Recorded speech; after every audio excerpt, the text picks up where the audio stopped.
Hello, everyone, and welcome back to Doskvol Dandies. I am your game master, Code Marvelous, otherwise known as Dan, and with me, as always, is our intrepid gang of scoundrels, or in this case, shadows, I should say.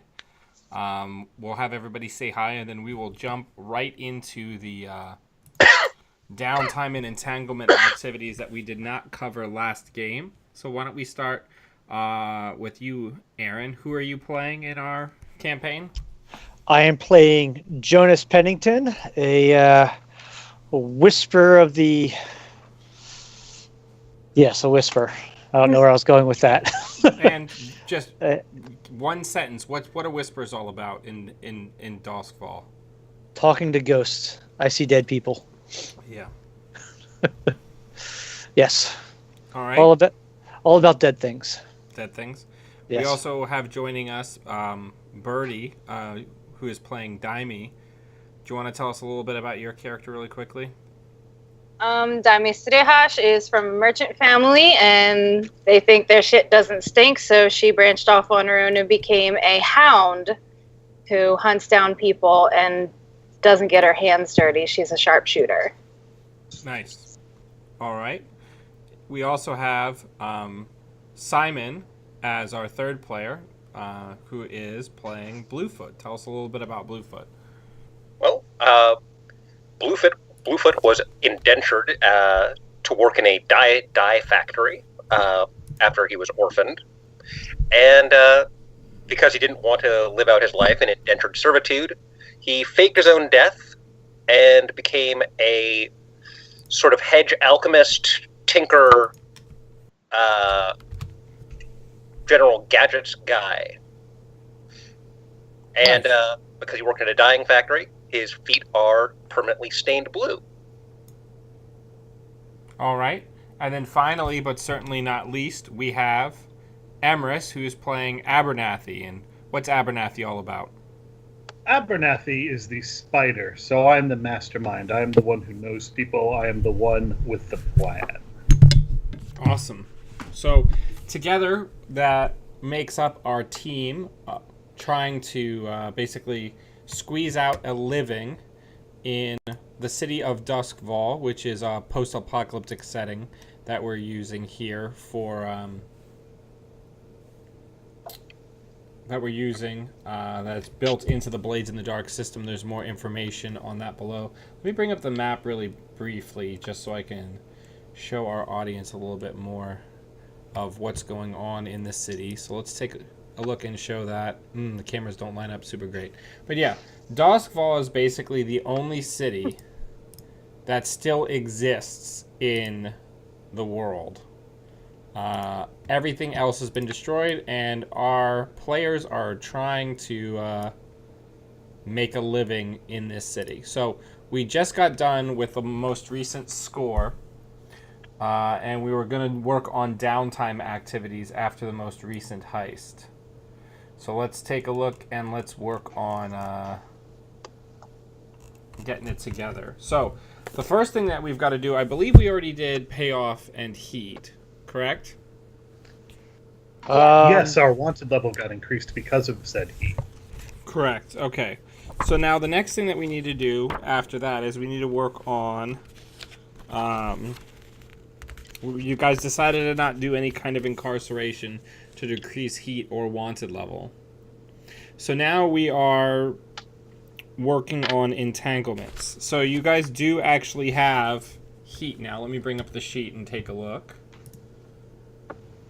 After our wanted level went up, I think we have less than 3 at the moment. Right, because you hit the first limit break of the heat. So now you guys need to roll. Somebody needs to roll a fortune roll, basically, with roll dice equal to their wanted level. So previously, you had all been rolling 2 dice and keeping the lowest because of the 0 wanted level. But now you're just rolling 1 die in earnest. So who wants to make a 1 die fortune roll for the entanglement?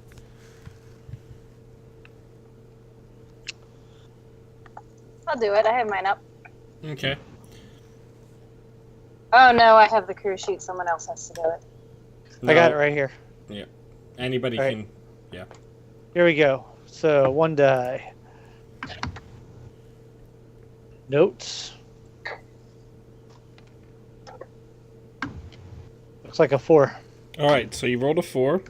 So you have arrivals or unquiet undead as your complication for the last job that you did. So the last job that you did was setting up the red sashes to be vulnerable, correct? Yeah, we Yes. started that fight at the sword place and let them get beat up. So I think that what would fit for this would be that you have an unquiet undead. One of the victims of that attack has decided to take it out on the Dandies and begin harassing them. Okay. So what you're going to notice is in your watchtower, there begins to be this gray, tenebrious figure with, gently smoldering, dark red eyes following you around one at a time, kind of coaxing you out of sleep or disturbing your activities. The way we're going to quantify that is that until you deal with that spirit and figure out who it is, we are going to say that your any of your score prep activities that are done inside of the base are going to take a -1 die penalty. Awesome. So does somebody want to make note of that? Here, I'll add it as a clock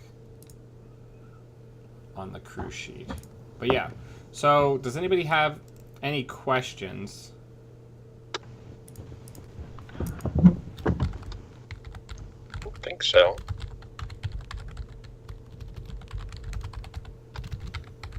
All right, so let's go fluidly. So now we've got this 4-click clock for unquiet victim of the red sash.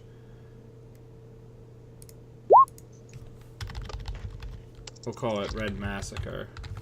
There we go.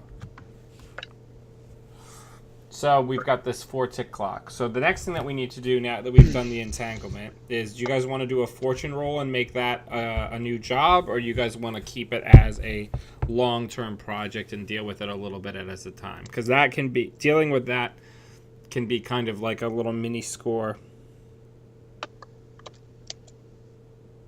I say we deal with it over time, but Yes, we currently have the long-term project from the demon to deal with, so I would prefer not to right. make it out of our time and advance that clock. Yeah, I feel protected by the whisper we have with us. I'm not worried about it. Okay, that's fine. Yeah, I mean, that's 100% fine. All right, so let's go right into the downtime activities. Let's, I know that Abernathy knew what he wanted to do as part of his downtime, so let's roll right into that first. Why don't we start with you, Abernathy? Certainly. So the first thing I would like to do is I would like to attempt to recover, because both of my one harm boxes are full. I don't like that. So our healer, who I acquired as an asset in the last session, would roll the quality level of the NPC and would mark that number of segments on my healing clock. What are the quality levels? I think that's more of what you do. No. Like, what is the scale? I'm looking that up. It might be the tier of our gang. I'm not entirely sure. Okay. I I guess what I mean is, like, is it like a 1, 2, 3 thing? Yeah, it's basically what how many dots would the healer person we have in his skill. I would say, based on the amount of work that you put in previously, that they have a 2-dot skill. You put in a good amount of work, so they're a competent healer. Also, I forgot that since I'm wearing a yellow shirt, I'm like partially invisible. because it's reflecting the green off the screen behind me. Anyway. So what I'll do is, I guess I'll just roll a fortune roll with 2 dice, and that'll count as his, if that's all right with you. Yep, that's exactly what it says. You're basically rolling a fortune roll equal to their skill. Where is my fortune roll? There it is. Roll fortune. Number of dice, 2. Submit. Notes, no notes. I got a 3 and a 2. So that would be 1 segment added to my healing clock of 4. All right, and it's empty right now, right? Not anymore. Now it's got 1 in it. Now it's got 1. So that was one of your downtime activities. You're going to take another one, or do you want to just try to use the healer again? I was going to use the healer again. Okay. So since he's studied your current situation a little bit more and he's been working to treat you, I'll give you a conditional 1 additional die. So he'll roll 3 dice. Sounds good. So number of dice 3, submit.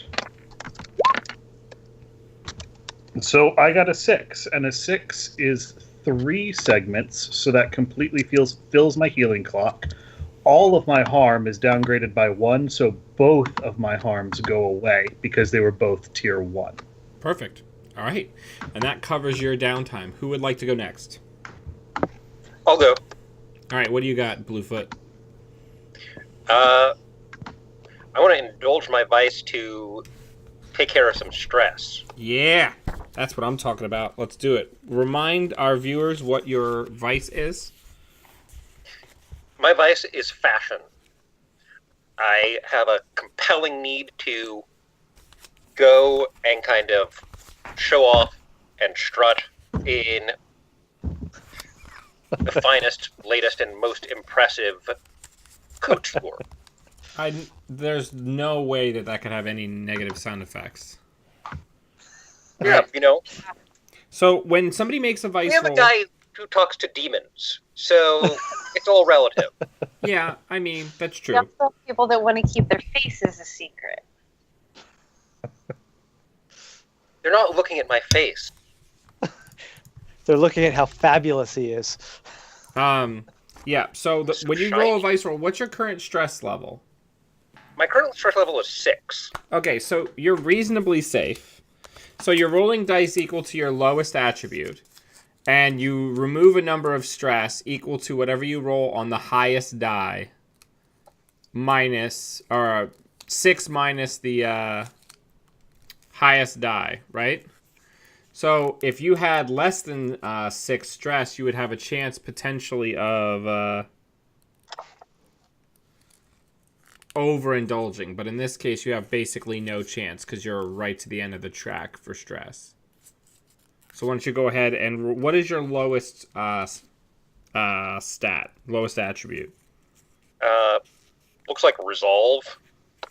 Roll it. Oh wait, we have roll 20. We do. So you can just click that stat and roll it. Yeah.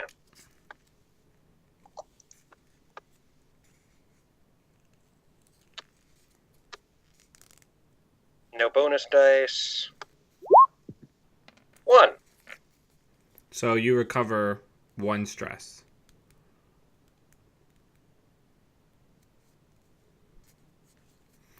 All right. Yeah, okay.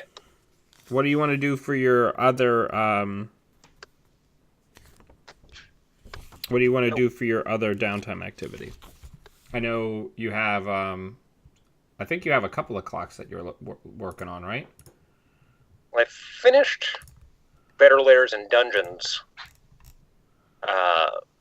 Better Lairs last and Dungeons.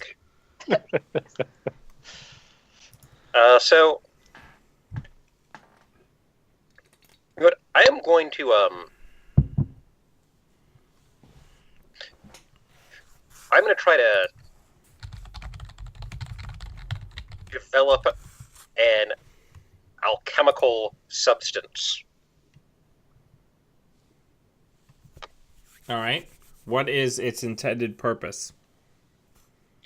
I want to create an oil that, when applied to a surface, makes it baffles noise or muffles noise of people moving over it or operating on it. Okay. So this is to discover it, or you're saying that this is something that you already know and you want to try to fabricate some of it? No, I'm going to try to invent it. You're going to try to invent it. I think the inventing of the substance is probably a 6 tick clock long-term project. And then from there, you can develop it to different scales. Does that sound fair? Okay. All right. So like a silence potion. Yeah, basically quiet oil. I like that. Then he's going to give it to me so I can put it down after me, so that after I leave the charge, the three of you don't fall down the stairs again. So why don't you roll your tinker? Okay. Or do you think this would be study? No, I think probably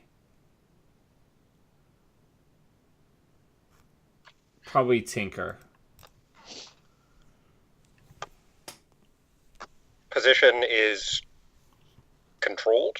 I would say you're in a controlled position, but you're trying to create something that's never been done, so your effect on the first roll is limited.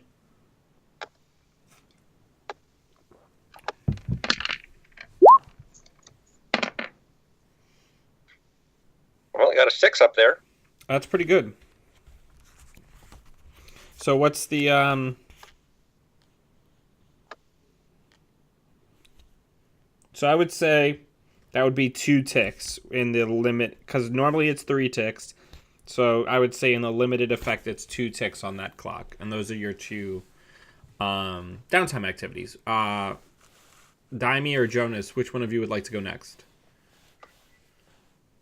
I guess I can go. After you? Do you know what you want to do? Yeah. Go for it. I'll go last.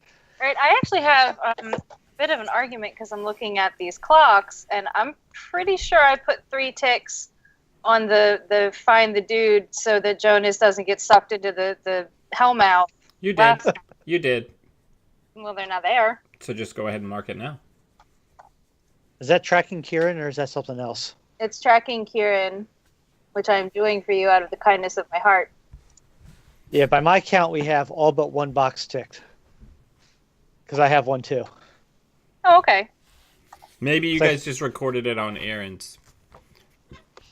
Maybe.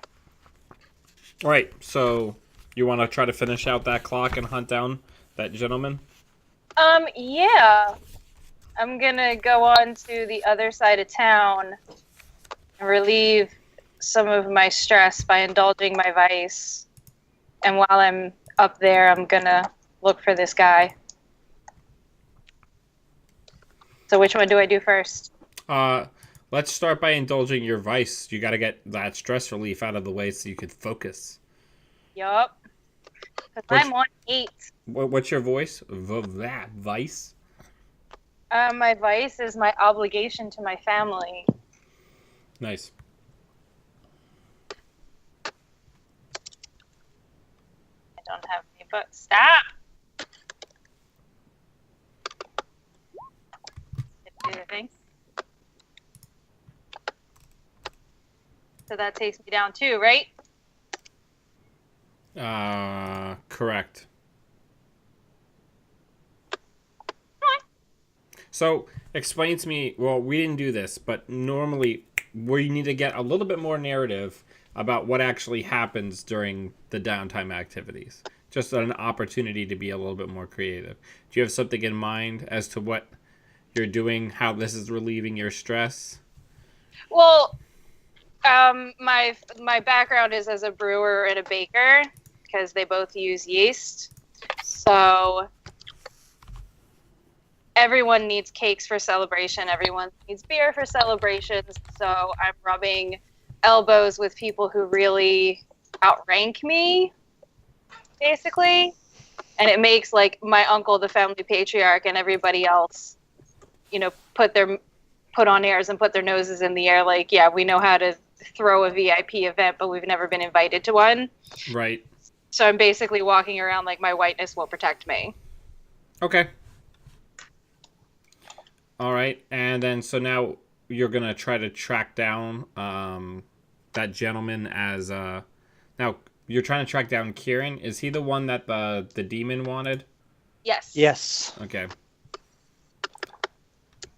It'd be really cool if the second point of stress could come off. Nah. I can't unclick it. What do you mean you can't unclick it? Let me look at your sheet. I mean, the red will not come off. I think there's an X that you can. Yeah, on the stress, you have to hit the X. That cleared all of them. Yep. So then you put it back on manually. Maybe that's why it only cleared 2, because you're trying to figure out just how you would get it off. Mm-hmm. Out, damn spot. And that's the reason that he only got 1, because out, damn spot on his fancy clothes. All right. So Bitch out. you're gonna try to hunt down that dude. Kieran. Yeah, locate Kieran, Barden, the Iron Shield.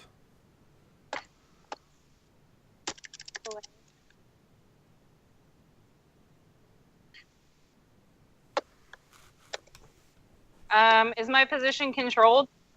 No, I would say it's risky because you're going around town trying to hunt somebody down.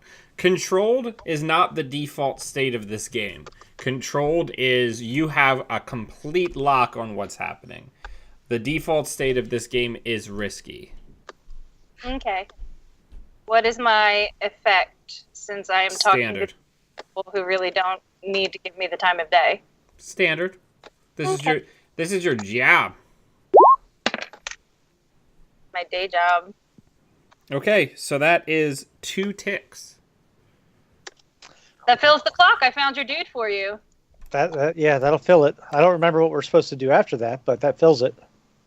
We're supposed to figure out how to make sure he never works again. Killing him was implied, but maiming him would probably be acceptable as long as it was in a way that, kept him from doing things or talking to people. Doing his job, which he is a spirit warden. Right. I had that written down, Spirit Ward. I didn't write down the...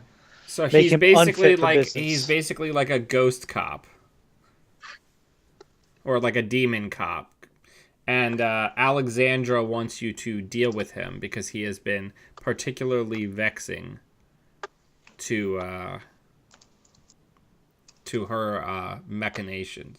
So you have found Kieran. Kieran holes up in a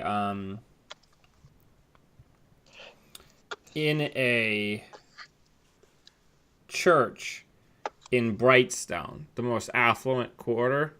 He assists the chaplain of what creepy religion?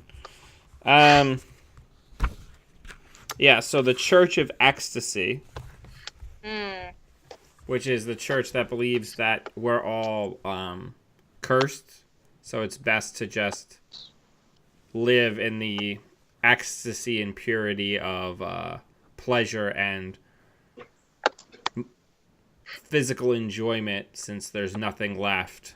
Like, there's no spiritual purity left in the world.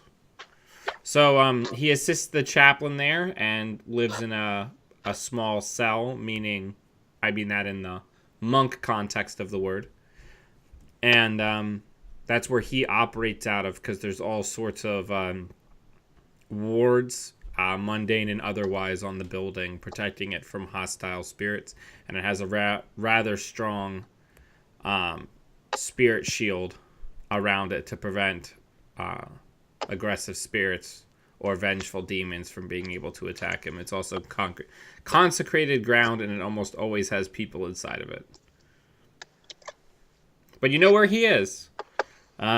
He's a pretty formidable guy from what you understand, and he's got some people guarding him. That having been said, it's not like he's the governor, right? It's not like he runs with a full retinue of bodyguards at all times. but you have found him, and you could start working on a way to isolate and deal with him.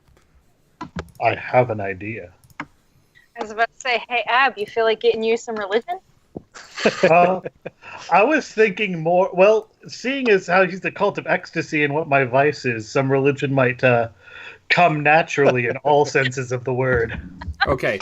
Can somebody do me a favor? I need somebody to roll a fortune roll for Alexandra's, her impatience and her countdown clock, and it's going to basically be an abstraction of how much time passes while you guys are gathering information and doing downtime in between scores.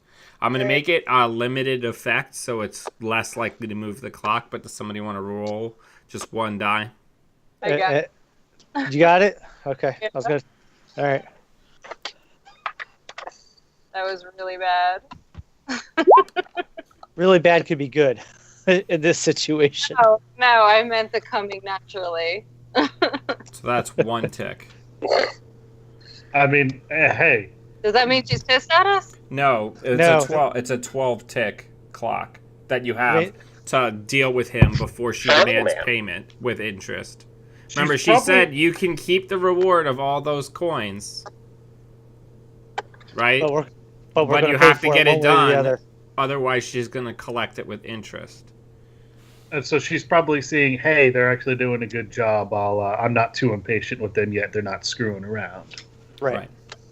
Okay, so Daimi, that was your downtime activities. Quite effective. Let's move on to Jonas. Jonas, what are you doing with your downtime? All right. So I too am going to remove some stress, or attempt to. Remind our viewers what your vice is. My vice is weird, which kind of goes right along with the rest of me. And I choose to indulge by going out to Gaddock Station and visiting with Sister Thorn, who is a Deathland scavenger. And I'd like to see all the goodies she brings back from out beyond the shields. Okay. And I am going to see if my new friend, Rashani, would like to go with me, since she seems to be into this kind of stuff also. That's right. Right? You got a girlfriend. I'm working on a girlfriend. Kind of, sort of. So We'll see how it goes. All right. Roll a sway. Roll a sway. Oh, boy. Or no, or consort. I like that even better. Risky, I assume? Yeah, Effect standard? correct. Okay. No bonus dice. Da-da-da. 4. It's not great. Okay, so she's gonna accept your offer Sweet. to join you to go see all the weird artifacts. But I'm going to give you the choice.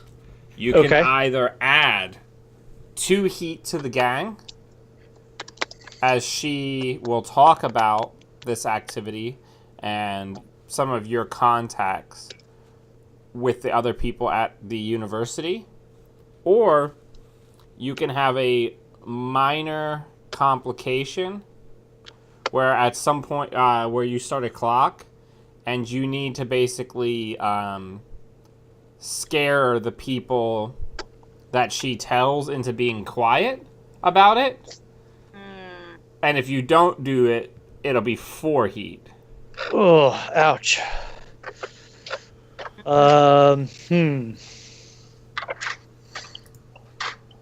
like it when you talk mean to their friends. Yeah, people like to talk about their girlfriends and boyfriends. Funny how that They works. It is funny how that works. I think I will take the clock. Okay, so create a 6 tick clock.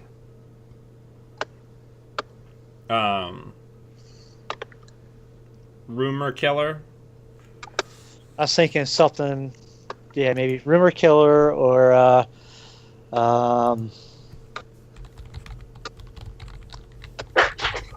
All right, I got nothing. Gossip hound. Gossip ghouls. Anyway, moving on. Gossip. Oh, Gossip ghouls. Gotcha. I'm fucking full of them tonight. That was awful. Yeah, that's what I'm about. That's like 1000% what I'm about. All right. So, that's our actually roll the vice. Actually roll the vice. Then. Right. So Now, this is the but what first time I am going to say is how far are you on the clock with convincing her to do the thing? So far I have 2 clocks. One for researching the ritual and one for wooing her. And for wooing her, I have 1 of 6 ticks. Okay. So roll your vice. Let's see what happens. Then I think we'll count this as double legwork, where it can deal with your vice and also advance 1 or both of those clocks. Does that sound fair? Works for me. All right, let's do it. All right. So you said the lowest attribute. So my prowess has I have 0 under anything under prowess. Does that mean I roll prowess? Yeah. Awesome. 0 bonus. Oh no, dice. it's your lowest thing that actually has a dot in it. Oh, okay. So that'll be resolved then. So that roll was awesome. That's not going to happen again. Damn. Well, When you don't have anything, you all have right. to take a You have lower. to take the lowest anyway, so it's better this way, most likely. Yes, it is because that's a 6. All right. please tell me you had at least 6 stress. I have exactly 6 stress. Woo! Oh. So you clear all of your stress, and I will say you show her a really weird night on the town. A ton of really cool eldritch and just really interesting old world artifacts, things that she would never see at the university, or if they're there, they're kept under lock and key for only the wealthiest and most well-connected of apprentices. So I'm going to say that you're going to get 2 ticks for both of those clocks. Nice. Cool. All right, so that is our downtime activities. We're now ready to move on to the next score. So let's talk about that, right? What right. kind of score do we want to do as a gang? What did the Dandies want to do to move forward? That's something that you guys can discuss a little bit. What do you guys think your next move is? Where's our crew sheet? Do we have that somewhere? Can we take a look at that? Yeah, give me 1 second. I gotta just fix some stuff on the other screen because things got messed up from give me 1 second. From the randomness of the internet. Well, basically it's kind of weird the way this overlay works, because since you guys are in different positions each time we start the Skype call, it creates kind of a weird thing where I have to reposition you each time, which is why I always like to start the call a little early and just do the countdown clock, you know? Right. Just give me 1 second. It's okay. So, it's not your guys' fault. we can start talking through it. We have a lot of, I don't want to say a lot of coin already, but a fair amount of coin already. So maybe we should go looking for more territory, maybe something to help our existing territory. I like the idea of more territory because more territory makes it easier to level up the gang, and also 2 of our options both increase payment from the 2 types of jobs we prefer to take. So getting either a loyal fence or a covered drop would be a really good thing. All right, so let me bring up the sheet real quick.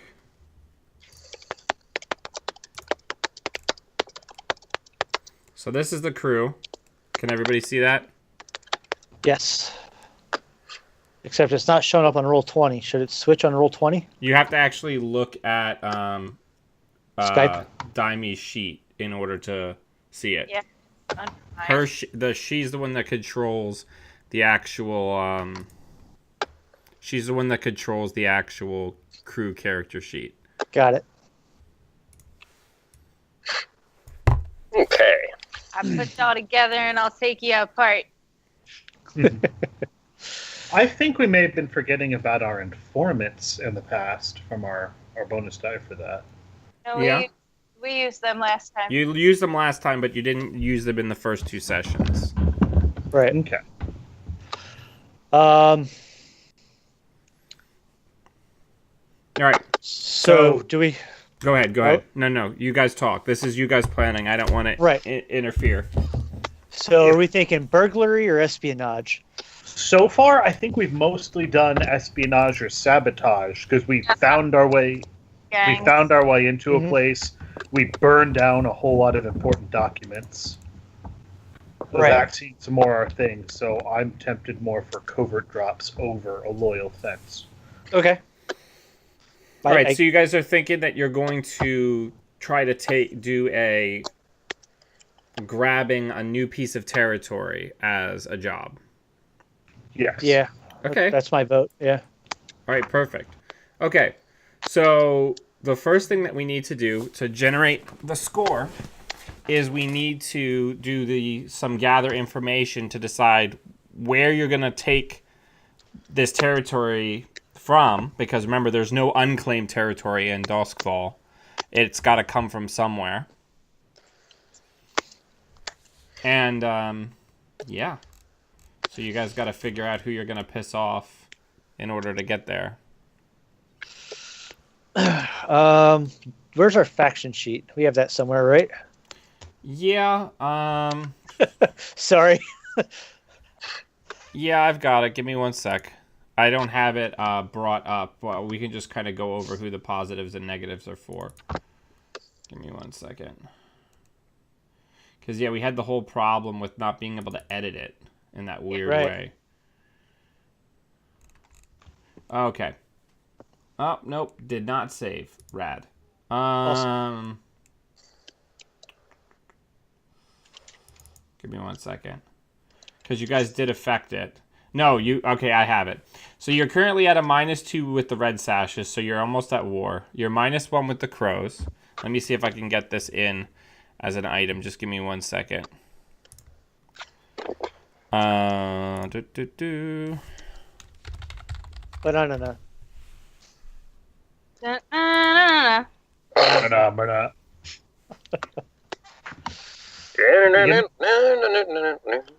You know, Okay. every time I start singing Mana, I somehow turn it into tequila. I don't know how. Wishful thinking. All right, so it doesn't want to grab it right now because it's a weird PDF window. But anyway, you have the gray cloaks, the cop space, or the gray cloaks, one of the other gangs, which you have a -1. The blue coats, the cops, and the inspectors, you both have a +1 because that's really great for a criminal enterprise. And then you have the lamp blacks +1, which moved up from the initial -1 that you had because you guys did the jobs for them. The 2 jobs, the one from the first session and the one from the third. And the lamp blacks and the red sashes, they are already at war, correct? Correct. So, could we possibly help our standing with the lamp blacks further and piss off the red sashes at the same time? Absolutely, you could. Just keep in mind that if you go to war with the red sashes, which is what happens when you hit -3, things are going to get very wild. For instance, one of the first things that happens is we'll be restricted to only one downtime activity because they'll be actively looking for us all the time. Gotcha. Yeah, absolutely. So,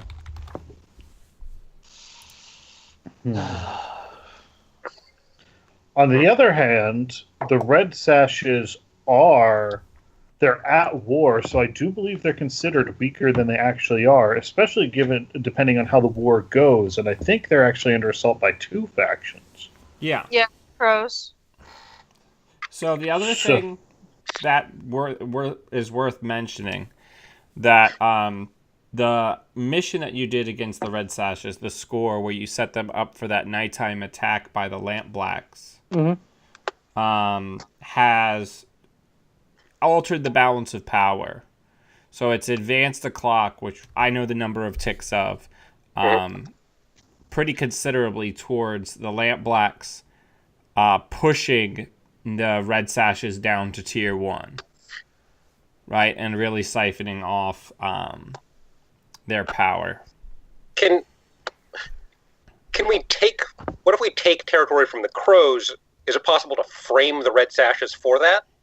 That's something that you would do as part of the score. I can't tell you whether or not that's possible beforehand. If we can make up a justification for it... I'm proposing that to the crew. Yeah. How does the crew feel about framing the Red Sashes for stuff we're taking? I like that idea. Where do you like that idea? Daimi thinks you guys are too clumsy to carry it out. That's a fair assessment. You're not wrong. We have a mastermind. We have information brokers who can spread rumors for us. And we have some rooks who can move about in society talking about things. Right. Yeah, I mean, I think that's a reasonable plan. So you want to try to take more territory. You want to try to take this new piece of turf, the covert drops, from the Crows. Is that correct? Yes. And stage it to look like the Red Sashes are actually behind it. Perfect. So who wants to do the gather information roll? Actually, let's decide the point of engagement, and then we'll do the gather information for the point of entry. Alrighty. So how are you guys going to try to... Actually, roll the gather information first, because that'll help dictate how you're going to... what type of plan you're going to pick, I imagine. Yes, one moment. I don't remember how we do that. I'm paging through the book. So, gather information is just basically if somebody feels that they have an appropriate way to gather information, how you gather it. So let's talk through it. I mean, we know what the location is. We need to come up with a way to make it look like the Red Sashes stole this person. Yeah. Well, in addition to the information brokers we have as a gang, under my shrewd friends, I have an entirely different information broker. So I could go to her, perhaps, and see if there's any plots by the Red Sashes. If the two groups are at war, I'm certain if somebody knows of a plot, we can just finish it off for them, but set us up as the ones to benefit. But it's still totally the Red Sashes plot. I have a special friend who's a corpse thief, so if any recently fallen Red Sashes, could be left at the site of the engagement as a casualty of war there, as proof that the Red Sashes were behind it, if we have a known member of the Sashes there. Okay. I'm thinking that might be a great thing to do as a flashback during the score. I was about to say, we can just flash back to when we were at the school and we stole some of their signature weapons. What we're looking for is a point of attack. So ingress. So if you want to use your contact, Abernathy, you would roll whatever social skill you would think would apply to this, and then you're going to get +1 for your contact, and then you're going to get -1 because you're being hounded by the ghost of that Red Sash. Okay, so I'm supposing it's either consort or sway, but I think consort is more for people that I don't actually know. Because but since I know this person, I believe it would be more sway if I'm reading the abilities correctly. That's correct. So go ahead and roll that. Let's go back over to the roll screen. And the +1 and the -1 would cancel out, so it's risky. It's a standard effect. I have +1 and -1 bonus dice, so I have no bonus dice. Nice. That's good. That'll work. See, what is the roll? Oh, 5. Nice. Alrighty. So tell me what the ideal situation of what you would want to have happen. You want a piece of territory. You want maybe like a fence, right? Or I think we were going for the covert drops. Right. I'm sorry. The covert drops. So you're looking So- for someone who's placed highly and has a demand and the coin to pay for juicy information. You're basically looking for an information broker farther up the food chain who's looking to purchase information. Yes. So my guess is that might be it's either social or deception. Probably deception, because not only are we're going to try to include as part of the score the we're going to be shifting the blame. So we're going to lie our way into taking advantage of one of the people that the Red Sashes have been consorting with, that we're the actual person they're supposed to help, while keeping them thinking the Red Sashes are who they're supposed to help. Okay. So you're going to use the so the actual covert, the person or the mastermind behind the covert drop is who you're trying to deceive?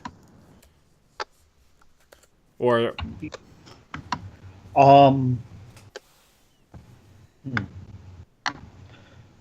Probably yes, because we want to trick him into thinking that we're the people. We want to take advantage of someone else setting up the deal, so we're going to have to trick him into thinking we're ones who actually put in whatever the work that's been put in is. perfect. All right, I just need to find that name generator that I pinned. I'm not trying to take over away from what everybody else is saying. If you guys have stuff to put in, please let me know. Sounds good to me so far. Yeah. Come on, I believe in you, computer. I don't remember where I wrote them down. I think their names were Amanda. What, for our guys, or is Dan trying to get another guy? No. I'm saying to Abernathy if you need names of Red Sashes. Remember I went to the bathroom with that one girl? Yes, that's correct. And we also did meet that one lieutenant. Mm-hmm. Yeah, Armand. Whose name I totally remember in character, and out of character I would not have remembered without being reminded. All right. Yeah, I wrote down the 4 lieutenants' names that got mentioned, so I got them.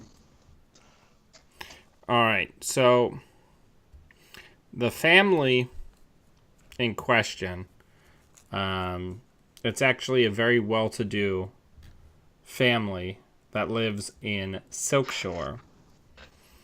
It is the Balkus, Balkus family. And it's Arya, Jameson, and Marlowe Balkus. They are siblings who manage to amiably divide their family fortune. I believe And it.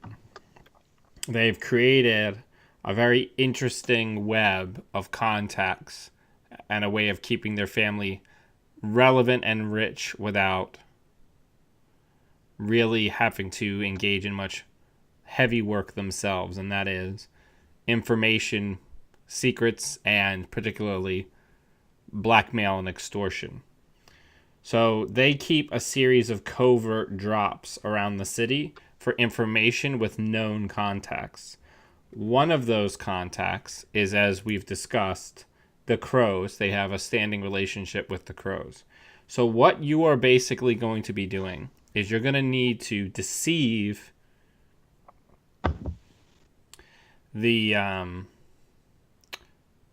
contact that usually meets with the Crows, or that is their point of contact at this bar where they leave the information, which I'm going to name that person Micah, Micah, and then we'll go with Setty, Setty, Micah Setty, who runs the Fishbone Tavern.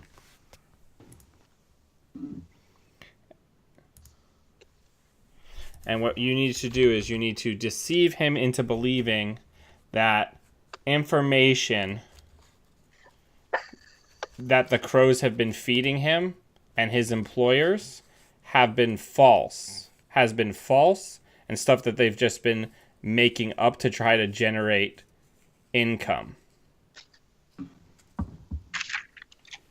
So with that in mind, with everything else that's going on with this war, that's something that you're going to need to convince them of. And then during the course of this, you guys have a side mission where you're trying to make it appear that you are either, or that this information is being given to him by the Red Sashes, so it traces back to them.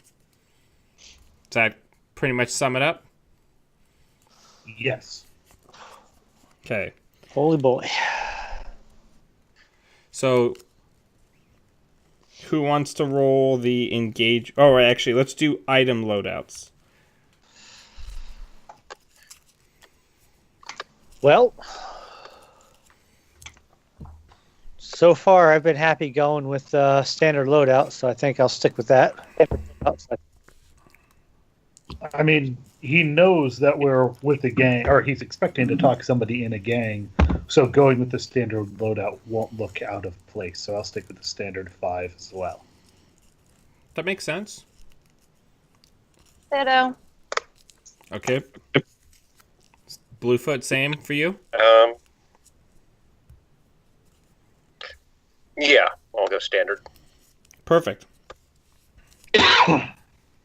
So the detail is, let's just come up with something. What's the detail? What's the in that you use to get in the door to this guy?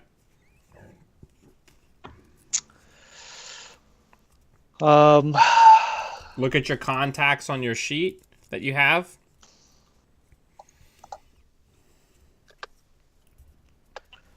I have a crazy idea.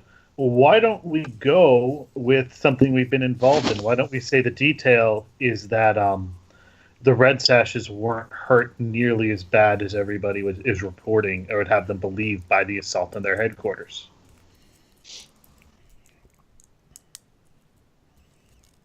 Okay. I mean, unless somebody else has another idea, it's just a thought I had. Well, I'm sorry. I wasn't clear. So this person is somebody that, if you're not one of his clients, he's just going to treat you like a member of the bar, like a patron of the bar, right? He's going to serve you a drink in his very dirty inn, and send you on your way. So it can be anything that you can think of. But why is this guy going to talk to you as opposed to somebody else? What's your thing that gets you in the door? I gotcha. One of my items is an unusual weapon. Can I do a flashback? Not as part of, like, before the engagement roll. We just need the detail for how you guys are getting in. So it could be like a falsified invitation, or like you guys could have somebody, pay a coin or buy a recommendation from somebody, right? It's whatever you guys want to do. You guys just have to pick a point of entry. Well, we have our rooks. That recommendation one you mentioned sounds really good, because the rooks are kind of society people. They might be able to get us one that at least sounds legit. Okay. All right. So roll the engagement roll. Somebody roll the engagement roll.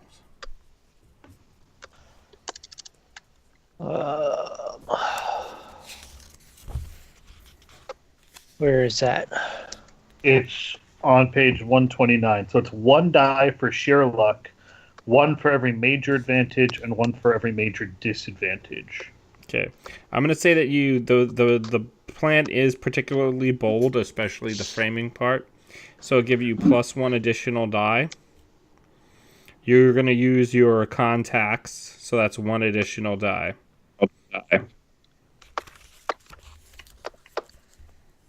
All right. Where? All right, I must be blind. I am not seeing it on this stupid sheet. It's Oh, I gotta pull up mine. It's under your people of note, under your shrewd friends. So you've got your stats, insight, prowess, resolve. Then you have push yourself. Then you have shrewd friends, and under that is roll fortune. Oh, so it's a fortune roll. I thought I was doing something else. Okay, so did I hear that right? 2 dice? 2 bonus dice, and we get 1 die on the engagement roll for sheer luck. So it's a total of 3. All right, so 3 dice. That's correct.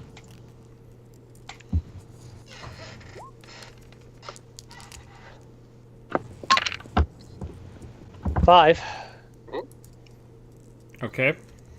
So you're in a risky position when the action starts. So through you, Jesse and James and other people, you've managed to convince one of the barmaids at the Fishbone Inn that you've got some information that her employer would be interested in, that Micah would be interested in. He's generally very wary of strangers for obvious reasons, and he usually likes to vet information very strongly. So, he's somebody who basically teases out bullshit information as his job, because he gets paid based on the quality of the information that he kicks upstairs to the family, the Balkus family. Makes sense. So you're in a risky position to start. I'm going to say that you're inside the tavern, but you don't know what this guy looks like. And you don't know if he's one of the bartenders. You don't know if he plays as a patron or if he's in another room, like a private room somewhere. So you have to be able to find Micah and also, get the deception on him. And, give him some good information to basically convince him to come over. So let's start from there. So the first challenge is finding him in this room full of people. Let me set the scene.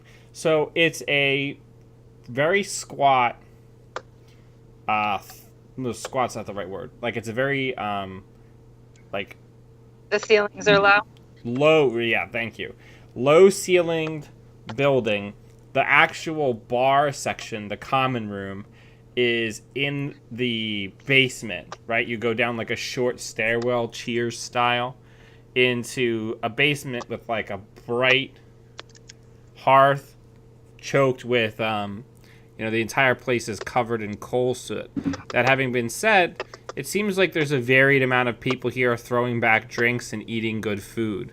There's 2 stairwells on either side of the room leading upstairs, and it's a 4-story building of simple but pretty simple and functional rooms. It's a boarding house, basically. Right? So he runs an inn and a boarding house with this common room in the basement.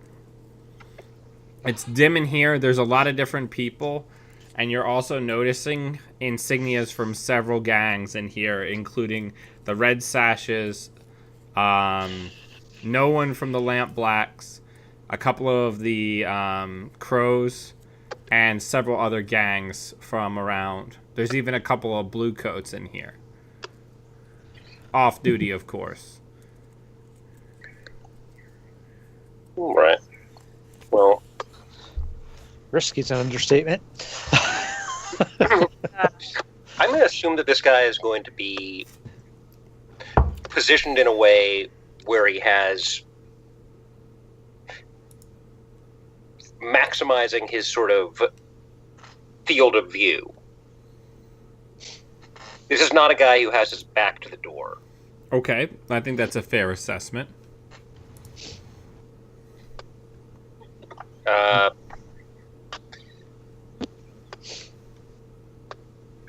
So tell me what you're thinking. Well, if I had a better survey, I would probably try to surreptitiously survey the scene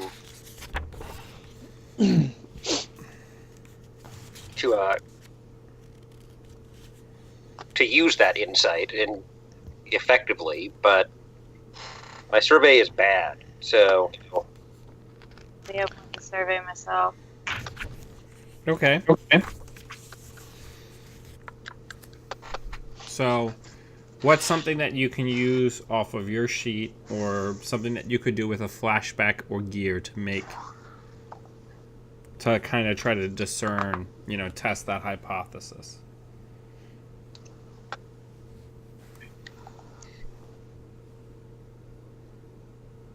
Did we lose you, Simon? no, I'm here. I'm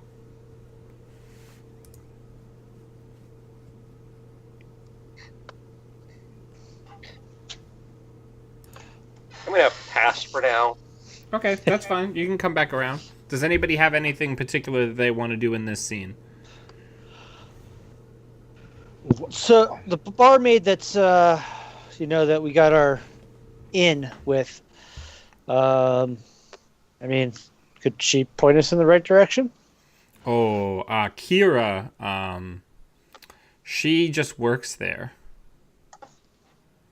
Right? Okay. This is a covert drop. As far as the staff is concerned, the owner is absentee. Gotcha. All right. And they don't interact with him very, very much, if at all, unless they're higher level. Well, I think it would behoove us to spend a little time studying the place before we go walk in there and try to talk to this guy. Maybe we spend some time seeing who's talking to who, and see if we can discern out who might be bringing information in to talk to somebody. So you want to do like a flashback to like pop into the bar a couple times and try to case the joint a little bit? Yes. Do you want to be the one to do that? Sure, I'll do it. Okay. So I think I'll use my study for that. Yeah. Now, if you're going to use study for that, Okay. I'm going to say that it's going to be a limited effect, because you're not actually interacting with anyone and trying to gather information. You're just trying your best to look inconspicuous while keeping a sharp eye around. There's a limited amount of information you can get from that. Makes sense. All right. So go ahead and we'll do that, a flashback. I'd say that is a 1 stress flashback. Okay. Do we want to push yet or no? Probably not yet, guys. Hey, you're in control of your character there, buddy. Yeah. So tell me how this goes. Tell me what you're doing. So I would, come into the bar, find a nice position down in the common room where I can kind of watch what's going on around me, but not be right in the center of everything. That way it's not obvious that I'm watching what's going on around me. So somewhere off to the side, maybe order some food, get a couple drinks, show right. up. And have your second date. Roll it. Have a second date, maybe? I think taking her to this, taking like a college scientist to a bar like this would be like the equivalent of taking her to a biker bar, basically. Yeah, no, I wouldn't really do that. That would probably not good. So, yeah, we'll roll it. Hey, it's pretty good. It's pretty good. All right. So, let's say you come in for a couple of days, right? Yep. And you sit in a couple of different booths. You buy your food. You make sure you're not conspicuous. But by the same token, you don't really interact with anybody, and nobody really makes note of you. People just kind of assume that you're meeting somebody on business and just kind of ignore you. So Mhm. you're able to narrow it down in your own mind between 5 of the patrons that are in the bar right now. Okay. They seem to be in there all the time. They're often meeting with other people or calling people over to sit and eat with them. You know, you see them having conversations, you know, moving up to upstairs rooms with some of those people or moving out of the bar to go other places. You don't know their names, but we'll say you have I'm not going to bother describing them from here, but I'm basically going to say that you have 5 individuals so instead of an entire common room, you have 5 individuals that are in the bar at the night that you come in to do the score that fit the bill. Descriptions of which I would have Yeah. shared before we all decided to come into here. So I will say that it's one of the bartenders who, the thing that you notice that's notable is that he comes out from the behind the bar for periods of time more often than you would expect from a bartender, right? Where he's not behind the bar, or he'll go upstairs or go into his storeroom or leave with other people, presumably in the middle of a shift.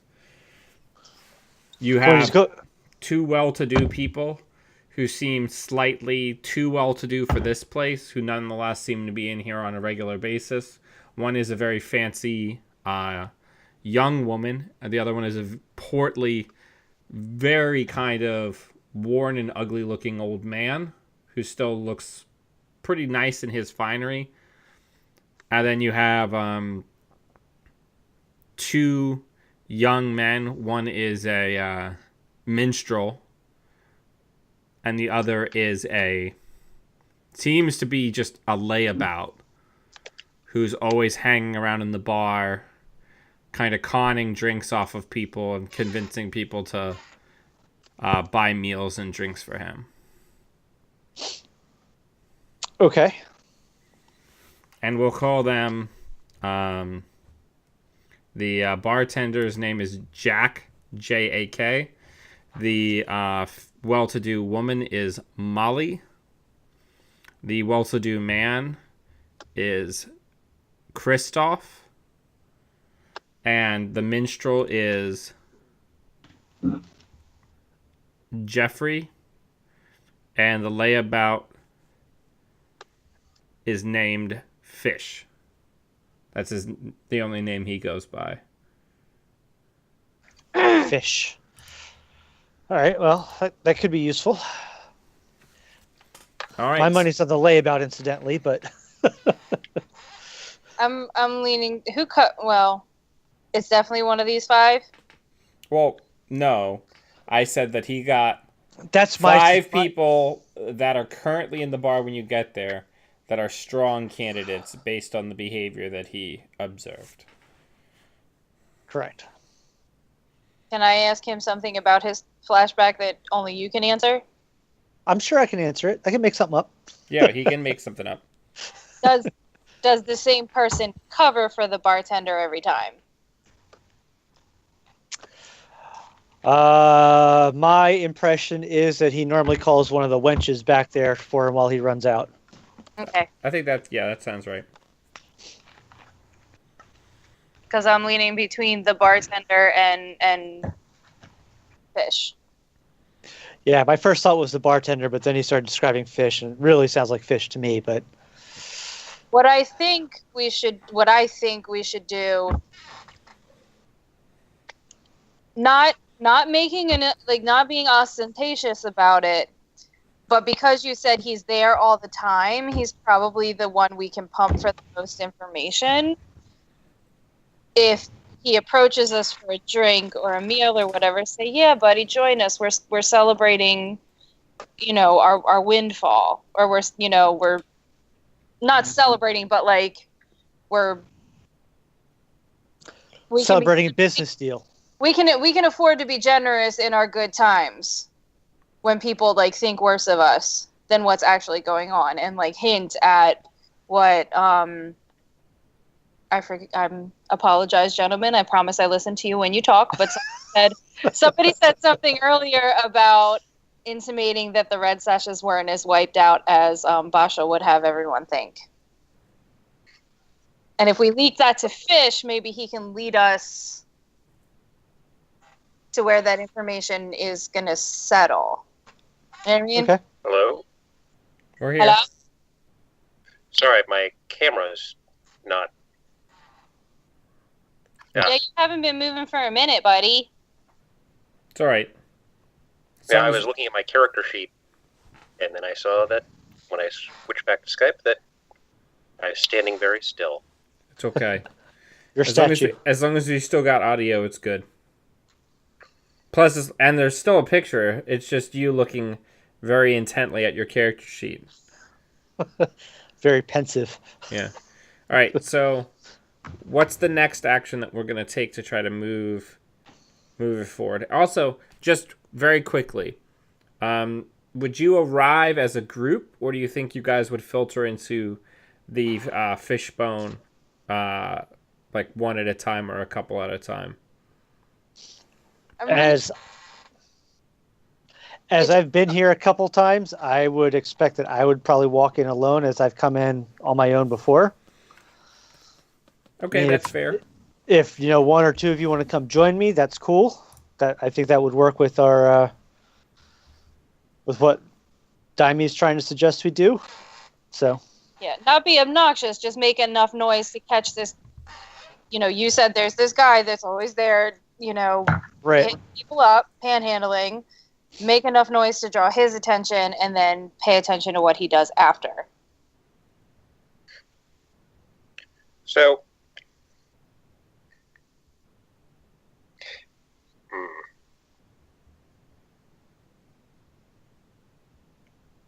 So we're trying to. you guys can do literally anything to gather information, talk to people in the room. Remember, it's not like if you fail a die roll, it's like everybody's going to draw knives on you in here. All right, You guys tell me how the night unfolds. You guys roll up to the bar. You have information to sell. You have a sense of who you're looking for. How do you make the contact? And from there, lie your way to a new resource. What? Well, consort seems like the best way. So why doesn't one of us who's good at consorting go up, try talking to this guy, buy his meal, etc.? Because you have to tell me what you're doing first. You don't say we're going to consort and see what happens. You tell me what you want to have happen, and then we attach an appropriate role to it.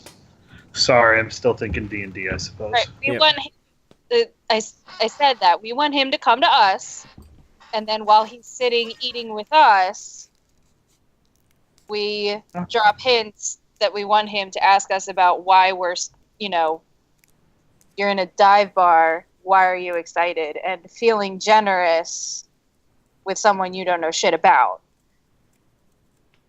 And over the course of conversation, just say, people talk shit about shit they don't know about. Okay. So how would you quantify that in the roles that we have? What do you think is appropriate? You think that's a consort? We are just basically trying to work the room and act like you have some interesting stuff going on. There we go, Simon. Yeah, I think it'd be consort. I don't know, like it's trash talk. It's a little bit of trash talk too, so maybe sway. Okay. Yeah. Yeah. So roll sway.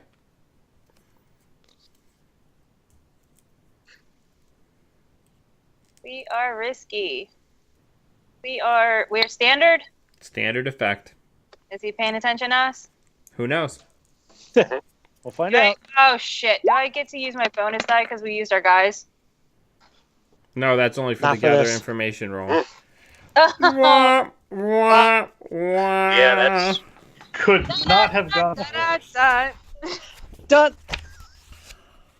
All right. So, yeah. Let's talk about action rolls. Yeah. It's going to be exciting. Because you guys all used up all the sixes. That is not how that works. To be fair, that's normally my dice roll, so I'm glad someone else is sharing the misery for a change. You know what would be perfect? That- Would be if instead of the person we're trying to get to pay interest to us, if the red sashes who are trying to take, Ideas! but it would be perfect Have you It would be. if just Okay. the wrong people pick up on the idea you're trying to put down. So I'm gonna say that you basically come in and you start boasting, and trying to make yourself sound like a big deal. Oh goodness! At least there aren't any fucking lamp blacks in the room.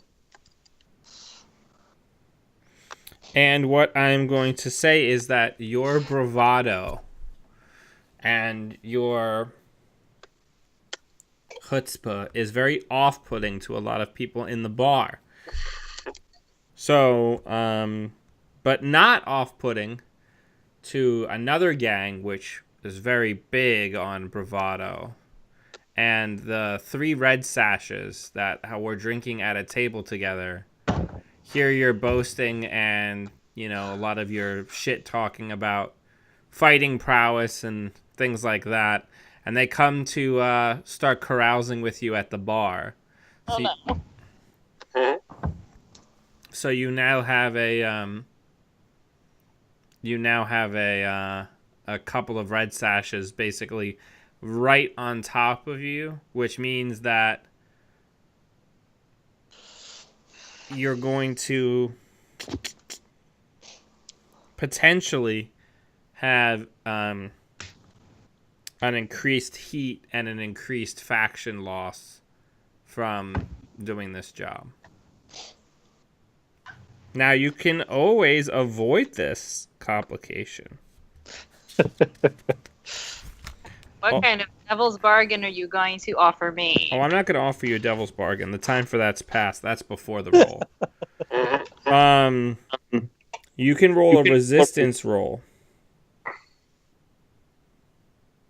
Try and play it off. Yep.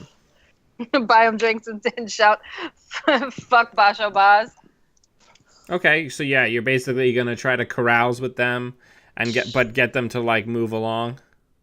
What do I roll for that? You roll, in this case, it would be your attribute rating. What is that? Which one? Resolve, I think. So Resolve? in this case, it would be resolve. Because it's associated with the stat you failed, or the roll you bombed, which was sway. No bonus dice. So it's 1 die for each attribute rating. Unless you really want to push yourself. No. Like- What the fuck? Wow. So the good news is RNGesus. The good news is you always resist it if you decide to resist. The bad news is you took 5 stress doing that. Oh. So you're... 5? Yep. That puts me under, doesn't it? It doesn't put you under. Did you hit your limit break? Yeah, doesn't that mean I'm out of commission for the rest of this job? Let's double check. Let's go out to the lobby. Or are you just traumatized? Yeah, so let's find it. Y'all, we're in an awful musical mood tonight. I like it. I can't remember. The only thing I wish about this book, the vast majority of Page 30. Oh, sorry. yeah, go ahead. It Page- splits up stress into 3 different chapters. Page 13. When a PC marks their last stress box, they suffer a level of trauma. When you take trauma, circle one of your conditions like cold, reckless, unstable, etc. When you suffer trauma, you're taken out of action. You are, quote, left for dead, Oh, this is or perfect. otherwise dropped out of the current conflict, only to come back later, shaken and drained. When you return, you have 0 stress and your vice has been satisfied for the next downtime. So maybe what you do is No, actually... nope. Let her Sorry. decide what her character is doing. So I mean- you have to pick one of those traumas to get, and basically you're going to need to leave this score which kind of makes sense if you're trying to get these red sashes out of here. Right, I'm getting them to pay attention to me. And obviously, it goes without saying, I'm like flashing hand signals behind my back at Abernathy, like, you know, you keep on your side, and I'll take care of them. But what would it make me paranoid because they know my face? Yeah, I mean that works. Sounds appropriate. So you basically like take them out and like go somewhere with them to like go party. Okay. But now you've spent like an entire night hanging out and drinking with them, so you don't remember maybe what you said. Oh shit. And how much you revealed, so now you're super duper paranoid about people out there knowing about you. One more question. Yeah. I only had 3 spots left. Do I have 2 stress now?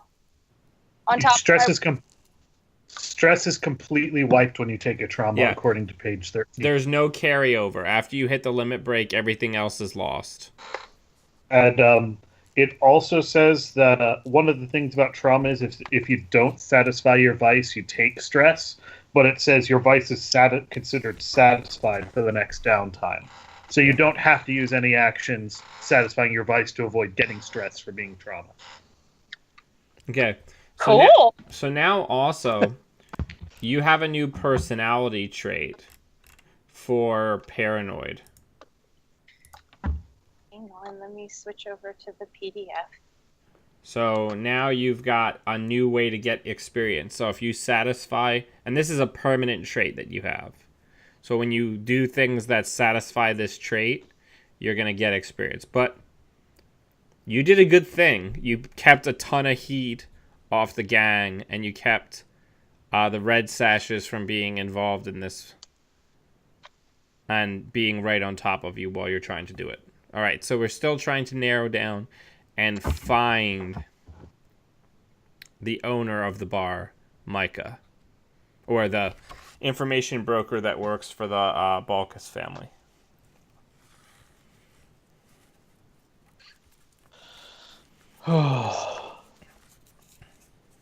And Birdie is off, or Dimey is off, sleeping it off in a gutter somewhere.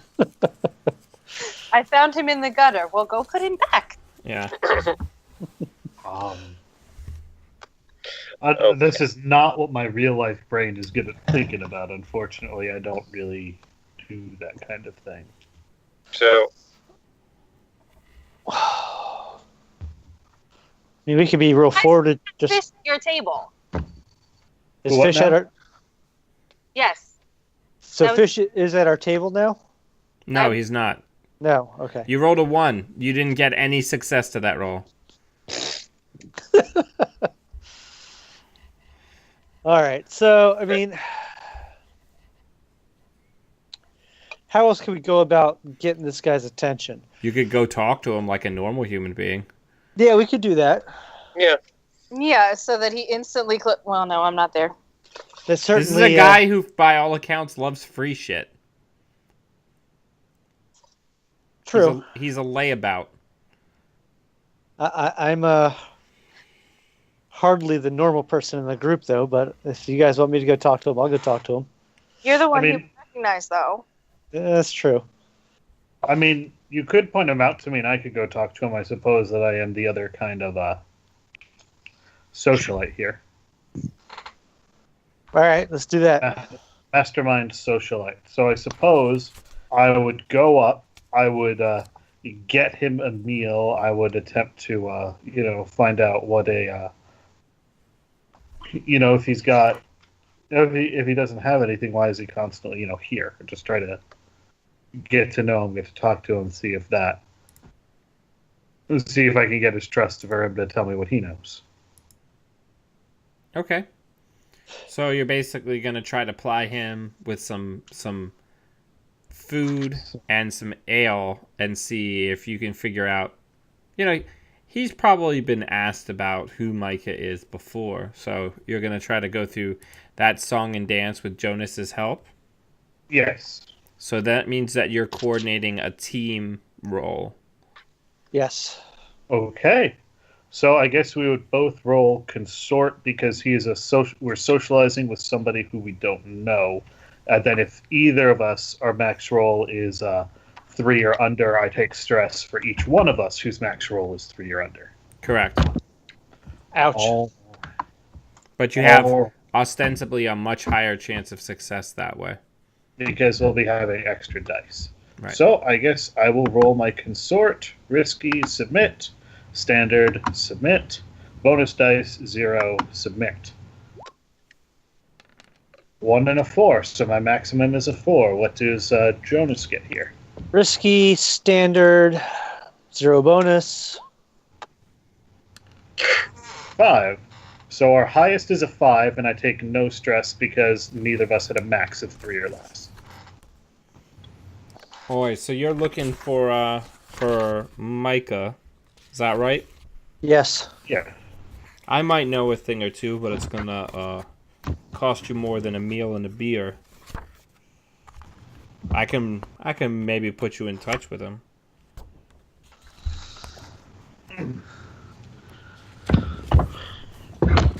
Sorry, I just gotta sit up for a bit. Yeah, no worries, man. What kind of more are you thinking? Are you thinking something quite as crass as coin, or you got something else in mind? Coin's not as useful to me. I tend to lose track of it just as quickly as I get it. I'd rather have a favor.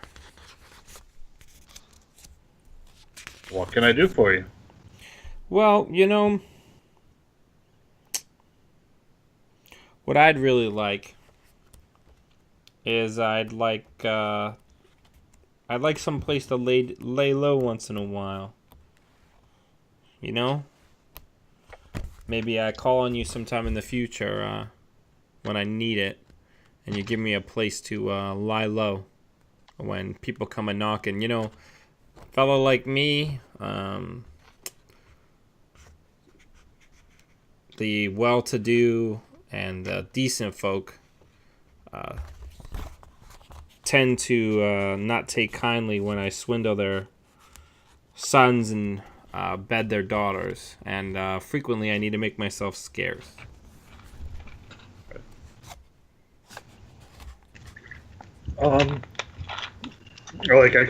I kind of want to confer with the party, but I'm the one who's right there, so I'm going to kind of look at Jonas and raise an eyebrow. Kind of, do you think this is a good idea or not? Because we certainly could do this.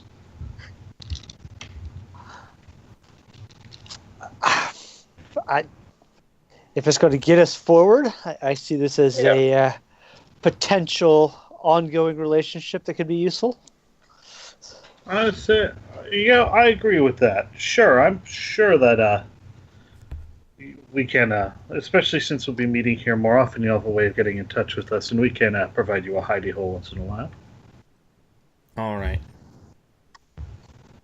So what I'm going to say is this is basically a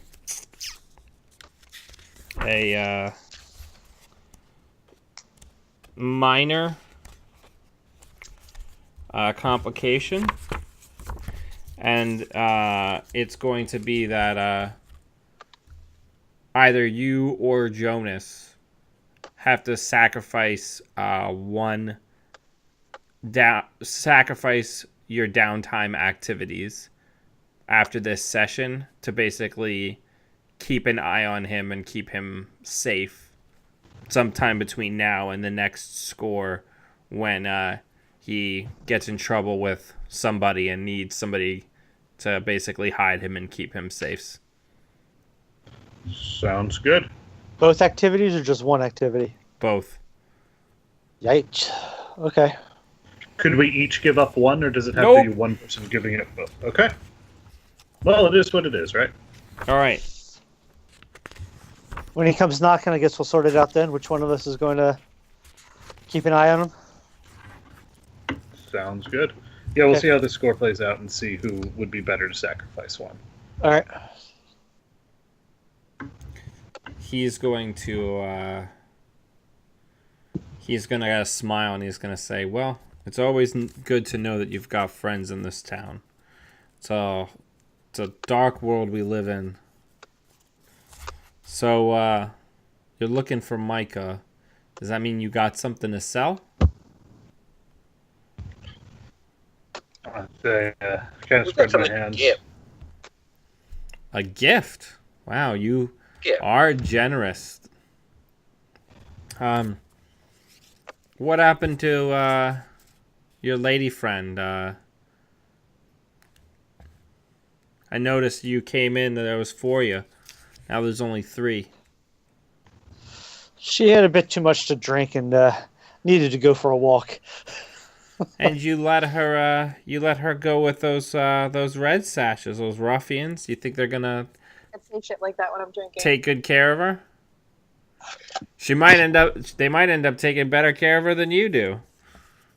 Or she'll take care of them. Well, that Knowing her, would be a sight. all right. Uh, Unfortunately, The sashes aren't what you think. Wait, hang on. What's up, Emrys? I really have to use the restroom. I'll be right back in 2 minutes. Yep, no worries. All right. So, he's gonna say, if you've got a gift, you might want to be careful. People around here, they'll take advantage of you. And he kind of smiles. Man, I have always depended on the kindness of I strangers. knew you were gonna say that. I knew you were gonna say that. Sounds like you depend on the kindness of strangers as well, so. Yeah, well, I don't look like much, but Looks can be deceiving. there's a lot going on up here. And he's gonna say, most people around here, they call me Fish. But,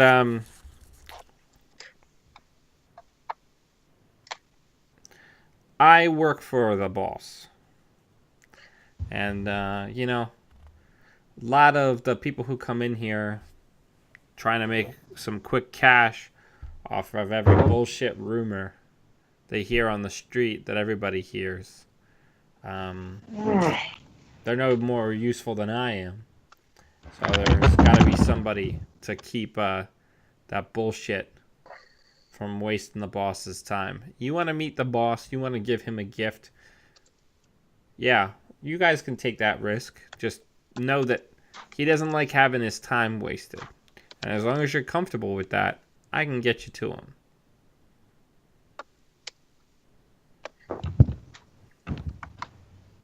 I'm sorry about that.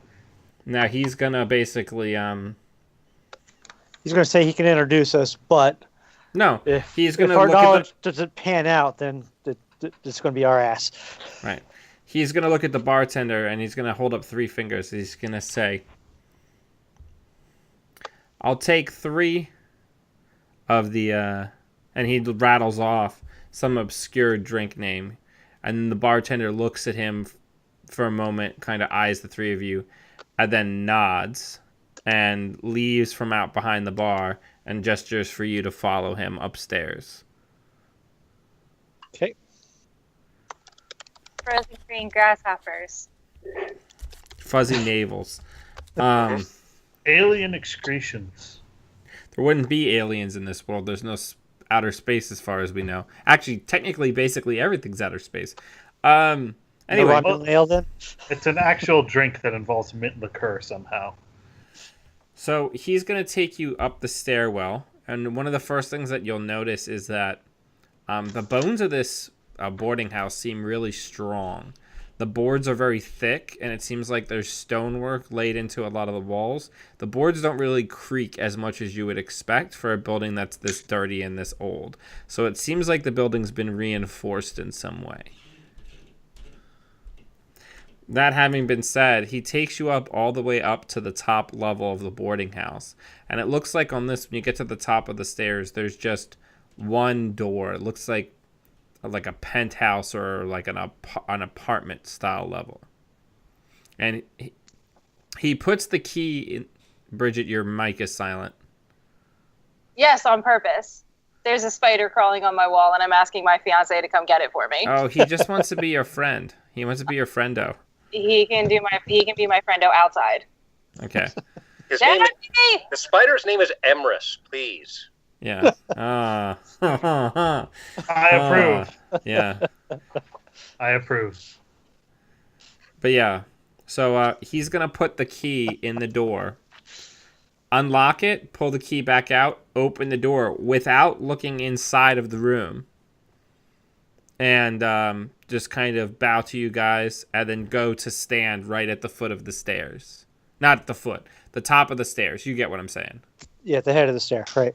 Yeah, and then he's going to gesture for you to go in and then walk to a position there and just kind of gesture for you all to go into the room. Oh boy. All right, so walk in. All right, so the three of you enter a room that is in stark contrast to the rest of the boarding house. It's meticulously clean. The dark woods of this room are lacquered and clean, and instead of the coal furnaces and coal heaters that seem to power the rest of the radiators and heat in the rest of the building, everything in here seems to actually be the ectoplasm lights, and there's even an ectoplasm coil heater where the fireplace would be. There's no grime or dirt. Sitting at a desk, it's still not a huge, it's like a medium-sized apartment, but there's a very fine desk.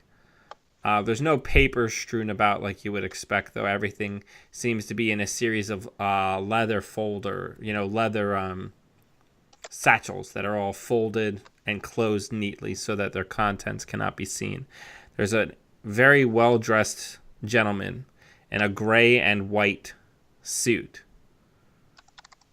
Resting against his desk is a large jeweled cane that you presume from the cut and the length is most likely for decorative purposes. The gentleman sitting there is wearing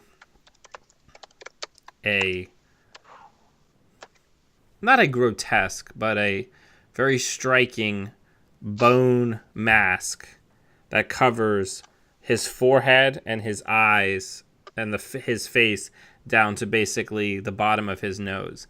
His mouth is still exposed and free, but he basically has like a Batman mask on, but without the chin part, right? But he's like a flesh boy? What? But I'm not there, so I don't know why I'm asking questions. Yeah. And he's going to say, welcome. I don't think I've ever seen any of y'all around. My name is Micah.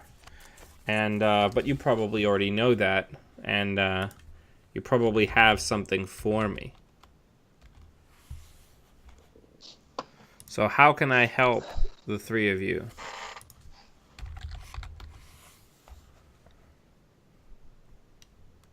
I was going to let you go for this one, Abernathy. Oh, brother.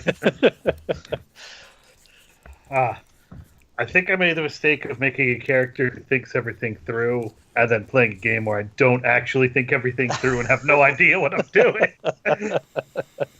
I believe the phrase seat of my pants comes to mind. So you can use a flashback here or a piece of gear to generate a piece of information that would be of interest to him. Anything that you can think of.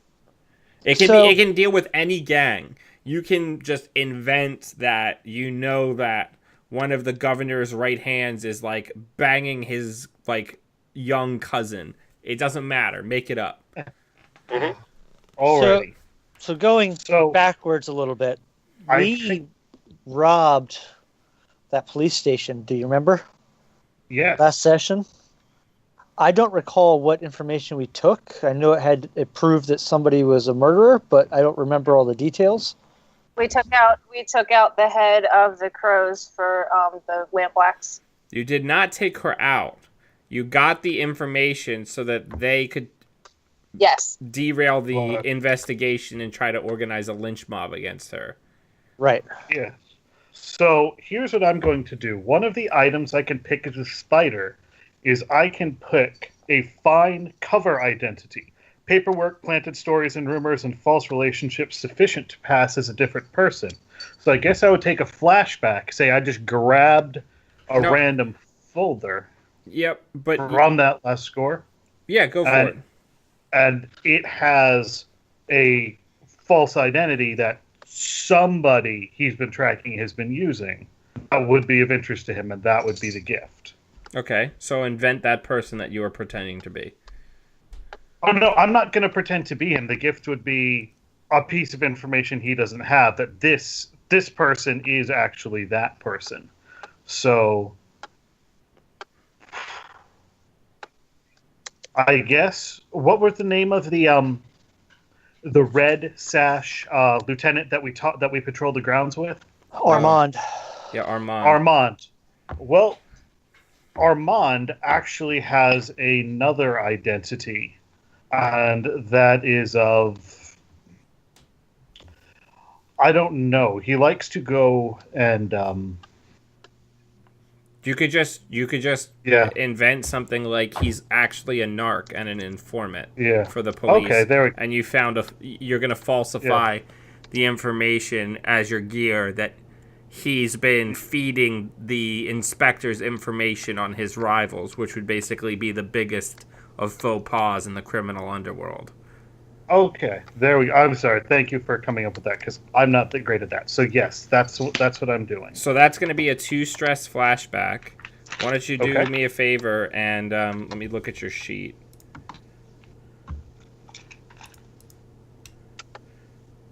Why don't we'll say that this is a study, I would say, because you're basically falsifying documents Okay, and evidence. sounds good. And I will also mark that as an item I should have taken. Well, I'll find where that is on the sheet after I roll it. So, study. No. I keep clicking on the dots and not on the thing, and then wiping out all my dots. Whoops. Well, it's too late for a devil's bargain in any case, isn't it? Yeah. Because the dice have been thrown. I'm not alone down here at the bottom. He's going to say, clearly, this isn't what you brought me. Armand is a guppy in this pond of black water that we call Doskvol. And he's going to move... Yeah, we're going to move to desperate position. I assume that you must have something better than that if you took this risk.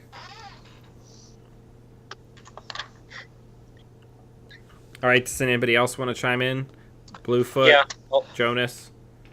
I'm gonna make a desperate move. Okay. I'm gonna say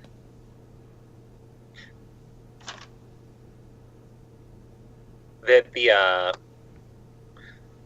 what is it? Dusk powder. That's the sort of dream drug of choice. Yeah. Yep. The chief tax collector is a dusk head. I supply him. I know. Okay.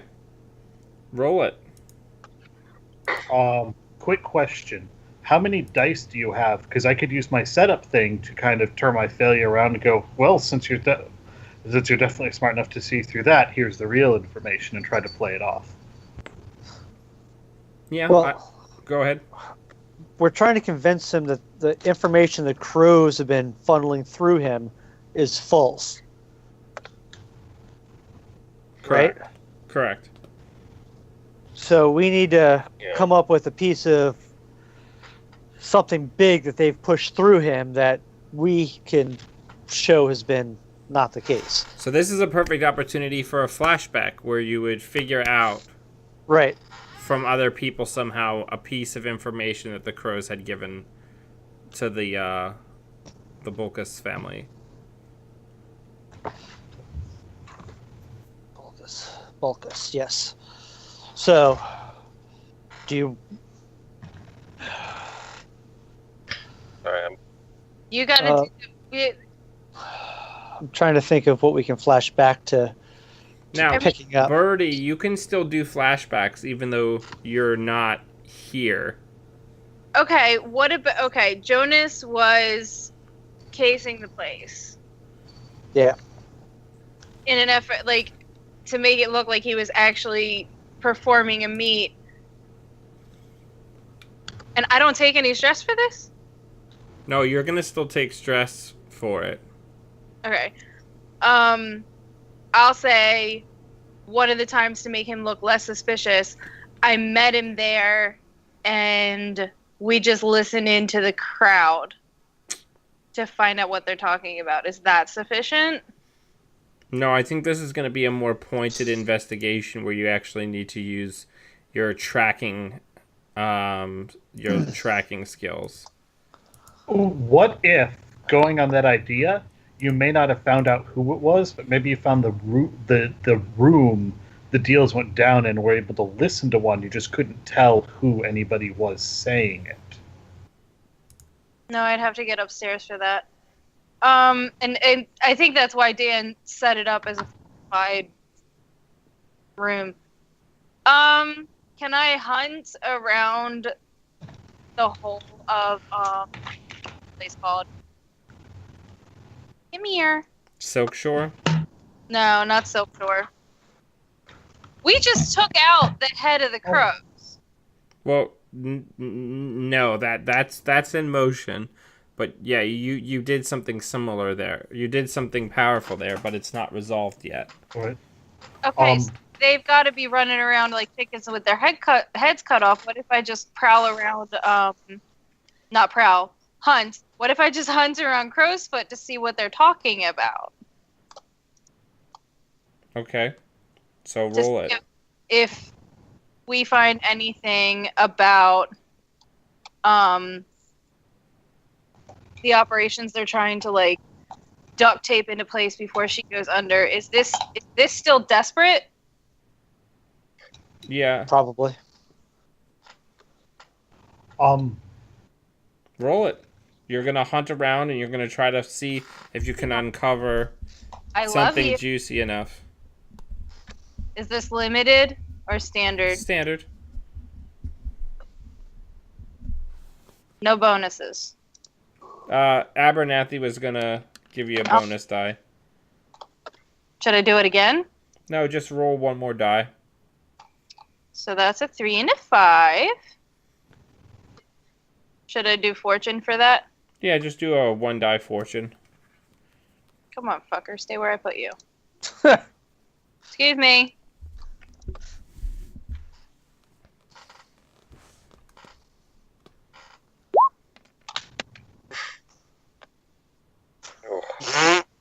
Well, 3, 5, and a 1, so you'd pick the 5.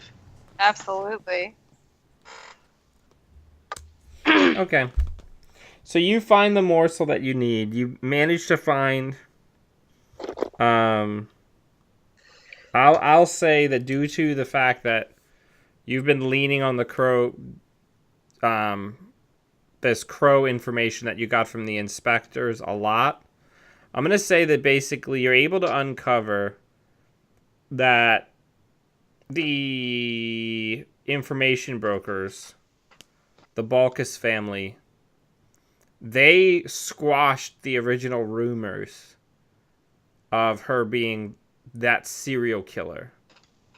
Because she swore up and down on the relationship that her original boss formed with them, that it was bullshit that was being fed to them, and that she just needed it to go away because people were trying to undermine her authority. So now the Balkus looked like they were being able to they were either directly complicit in the crime, which is bad for them, or that they're idiots and they don't know how to distinguish when someone's bullshitting them. So you basically are able to figure out that happened and bring that information with you. So you have basically the proof so that the Balkus family will completely break their loyalty to the Crows and come over to you guys. However, that is going to come with a pretty serious complication for you. Or actually, I'm going to say harm. I'm going to say that all the poking around after the attack on one of your nightly excursions, you're very badly roughed up by a bunch of the Red Sashes. They don't know who you are, so they don't kill you, but they beat you up real bad. The Red Sashes? I'm sorry, the Crows. Okay. So they rough you up real bad. So I'm going to say that you're going to get a level 2 harm. You have broken ribs. Oof. Oh, well, that's nothing. Have you ever had broken ribs? There's nothing you can do about broken ribs except take it easy. So what am I doing? I'm taking a night off and leaving you fucks to it. And that's how many stress, boss? There was a 2 stress, so you're now 2 above the first trauma level. You're just having a great time, Daimi. All right, so you guys have accomplished. You have accomplished the main mission. You have this information that's incredibly valuable to Micah. So that's going to gain you the covert drops, because this is going to really ingratiate him to the family that he works for, because he's giving them the evidence that they need to completely distance themselves and recoup their own reputation. Now, what's going to also happen is that's going to advance the clock for Alessa's execution. So what's going to happen basically right after this score is a bunch of people in Crow's Foot, including some plainclothes bluecoats, are going to basically form a posse, and go get her and string her up. So there's now no leader for the Crows, which is going to cause a lot of problems. A major gang with no clear leader. No clear direction. All right. Now, That'd be fun. Now you guys have to do the additional goal. So you're still in there with Micah with his nice Phantom of the Opera mask. okay, so I have a crazy idea. The idea is this. We're in fine with the lampblack, so we have +1. So I could probably do like a 1 stress flashback to talk to one of their lieutenants from after the thing about which of the Red Sash lieutenants that survived is like the most ambitious. And then I can say, look, we've been sent on behalf of so-and-so to do this to get them in trouble. But he wants to be able to deny it, so we want you to only talk to us. Okay, that works. So roll consort. Alrighty. And that's a 1 stress, I'd say. That's what I was thinking, because it's somebody who we've already talked to who would know that. It's not a reach. I kind of want... What would kind of devil's bargain might there be for if I wanted to try for an extra die? Well, Because I've only got 1 stress left, so I don't want to go blowing that and take a trauma myself, like just knock myself out, like psych myself up, convince him, and then just kind of like fall over out of the scene myself.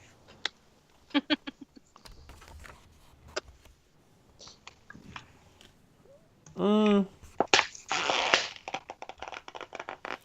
devil's bargain is that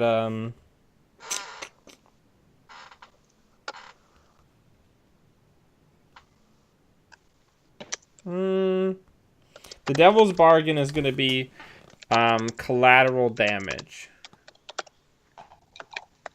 So that's going to be that by putting this Red Sash person on the block for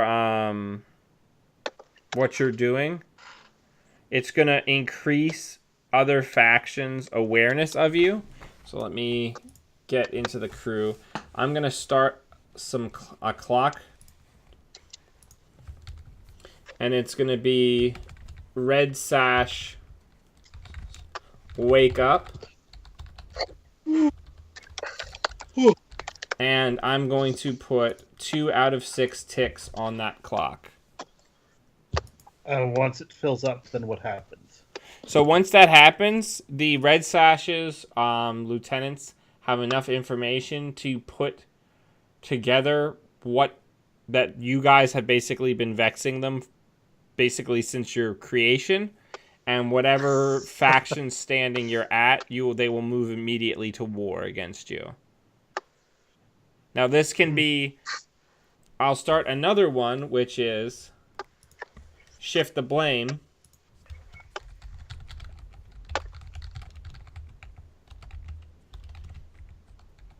Which I'm going to make a 6 tick, but start it at 0. Okay? Okay. And that's what we undergo if I want the 3rd die. Well, considering how we've had multiple 2 dice blows before, I'm going to take you up on this devil's bargain. Nice. So, I'm throwing them under the bus too much. So this is a desperate roll. It is a standard effect, and I get 1 bonus die from the Devil's Bargain. Does anybody think of a way they could try to assist me to make it another die and get me 4, or no? Well, really quickly, before we do that, I want to remind everybody to keep track of how many dice they're rolling in desperate positions. Birdie did 1. And I think I'm doing 1, because I don't think... Unless I missed one while I was using the restroom. We did one earlier when I helped you. I think that was a desperate, wasn't it? The team action. Yeah. So. Yes, it was. So would we both get 1 for the team action? Yeah. Or okay, so that means I'll have 1 in resolve from that. This would be a second one in resolve that I'm rolling right now. Okay. Is there anything I can do to give you a hand?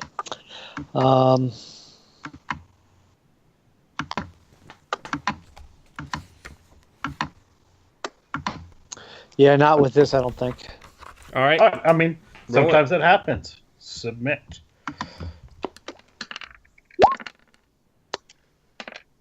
Got at least a partial success. Okay. So you succeed in convincing Micah that you're basically your little gang is a cohort of the Red Sashes that they're using to stay under the radar during the war with the Lamp Blacks. And Micah's gonna kind of click his tongue a few times, and he's gonna say, "All right, I can play that game. I understand the need for privacy." He's gonna say, but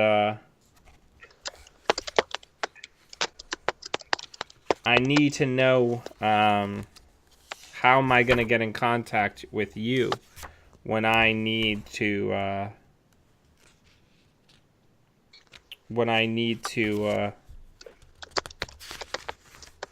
get in contact with you. And basically, I'm offering a minor complication which you can resist, which is going to be increased heat from this job. You know what? I think I'm not going to resist it, because if I take even 1 more stress, I'm going to get traumatized. So I think we'll just take the increased heat for doing this. Okay, so that's going to be 1 extra heat for this job, as, he lets his agents know that there's these new players in town. Yeah, more knowledge of us is out there. I mean, it seems rather unavoidable unless we just want to straight up tell them where our lair is, and that just seems like a terrible idea since hidden is one of the bonuses. Yep. Is there a way we can have a go-between? No, you guys are the go-betweens. If you start saying, well, our go-between needs a go-between. Yeah, that's a little weird. Yeah. You guys put yourself forward as you are the lackeys. Right. Competent lackeys, but you are someone else's lackeys. Lackeys don't get lackeys. All right, so that is the end of the score. You guys have succeeded in the score. So now let's move on to the next section. Alrighty. So we're going to try to tear through the after bits. That's the technical term. The cleanup. Because with this, we ought to be able to upgrade the guild. We have the coin in the vault, and with the rep we get, we should be able to upgrade it, and then we'll actually be tier 1. So now we're going to go and we're going to mark that you now have the covert drops. Bum, bum. We got 1 heat for that. Do you want me to mark it? Well, you're going to get more than 1 heat because it's adding to the initial heat. We didn't have any heat because we're wanted. No. But I'm saying for this mission, it's going to be a total of 3 heat because it's a standard exposure mission plus the additional 1 from the complication. Right. So it's 3 heat. I went ahead and marked it. The payoff in this case is gaining the covert drops. There's no actual coinage for this. Now, question. It may seem like I'm trying to double dip here, but I would say this would count as one of the things that covert drops would give us extra coin for doing. Or is that just reaching a little bit too far? That's just reaching a little bit. Okay, that's fair. It was worth a try. You can't say yes if I don't ask. Now, the neat thing... Criminal, sir. Yeah. The neat thing is you do get 4 rep from this. So It dings us. that dings you up to the next tier, does it not? It does. Yeah. So does that roll, or is it because we hit the break, we lose all the extra? No, the additional, I believe, does go over on the tiers. But let me just double check. So, but we now have 2 turf, right? So we would check the 2. Oh fuck! Actually, the extra turf might make it might make all 4 roll over because we get the turf because we were 1 short. Getting the 1 turf dings us, and then we get 4 more. Yeah, let me just double check.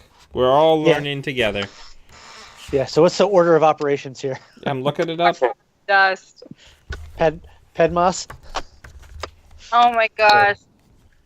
Not to talk Alrighty. about my kid, but my kid is learning foil now, and I am having severe flashbacks. It's on page 44. You need 12 rep to fill the tracker on your crew sheet. When you fill the tracker, do one of the following.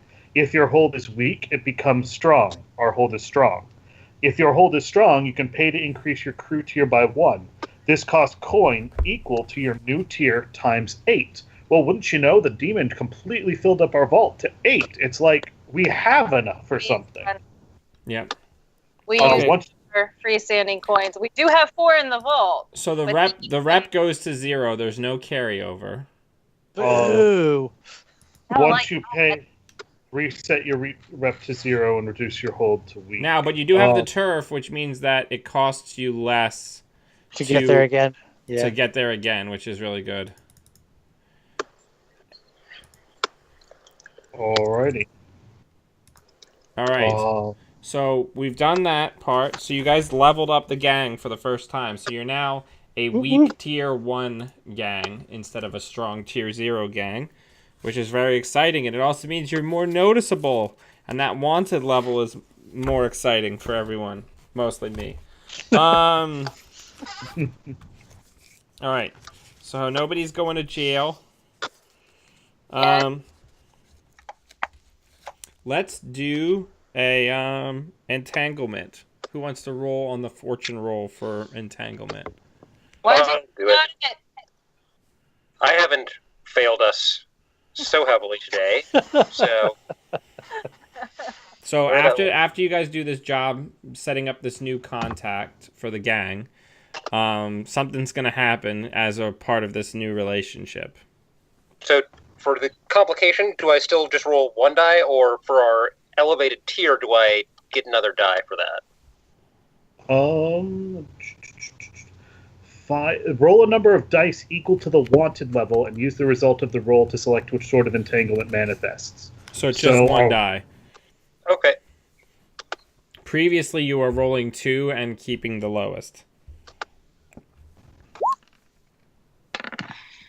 6. Cooperation. A +3 status faction asks you for a favor. Agree to do it, or forfeit 1 rep per tier of the friendly faction, or lose 1 status. You don't have any +3, so that means you avoid an entanglement on this deal. Sweet. Yeah.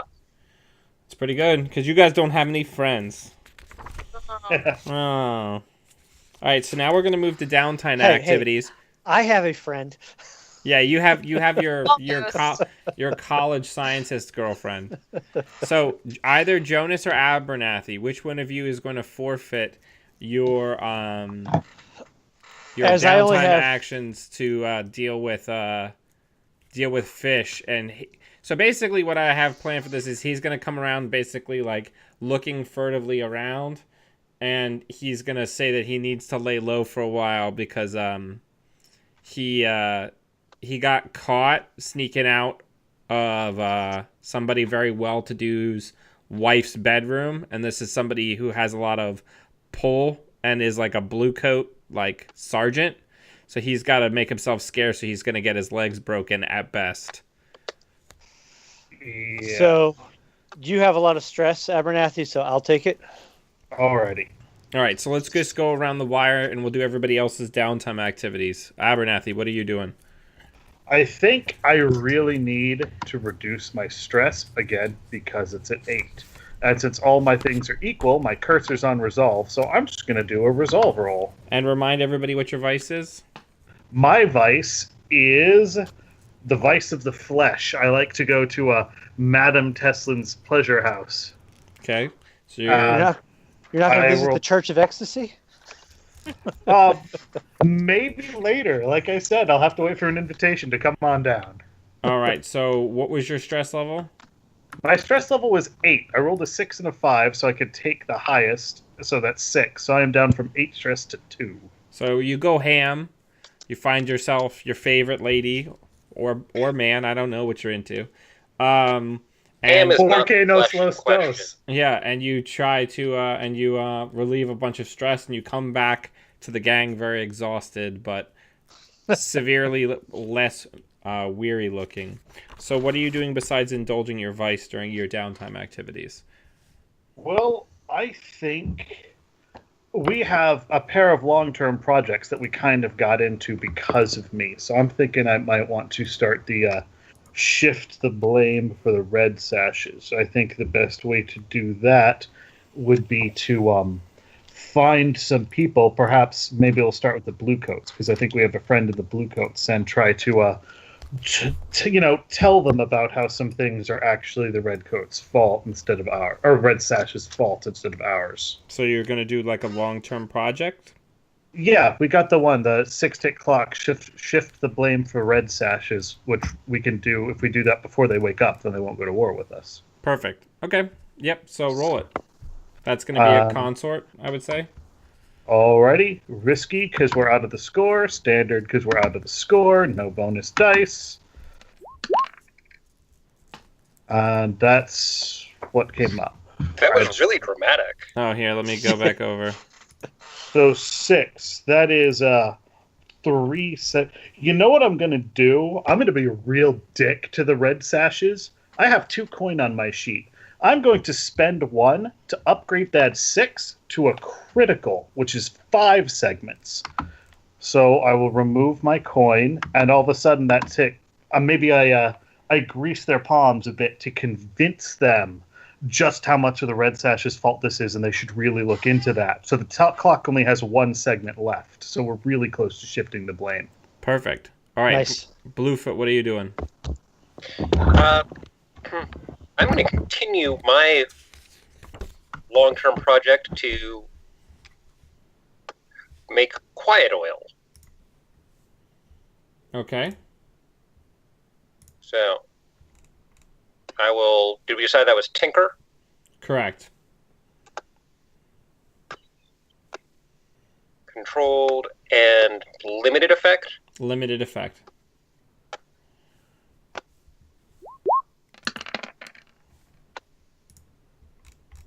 Five, 4, and 1. Okay, so 5 is 2 ticks. Okay. So you spend a bunch of time in the lab.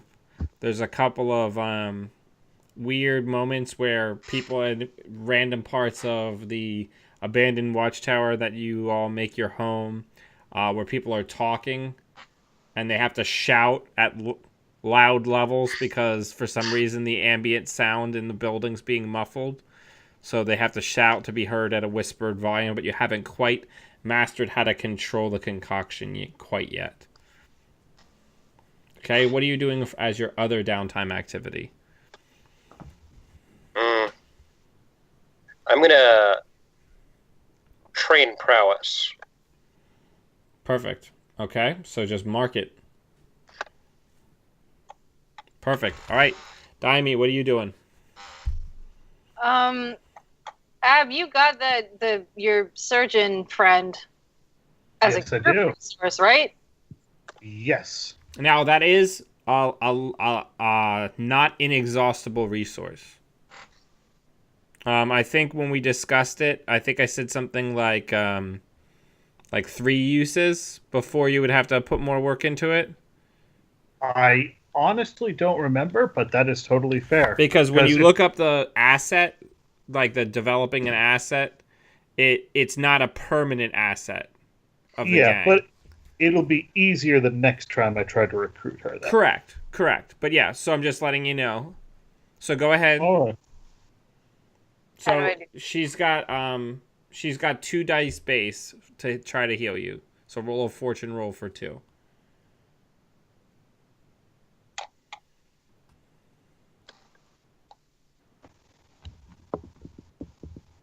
Come on. The thunder's not that loud.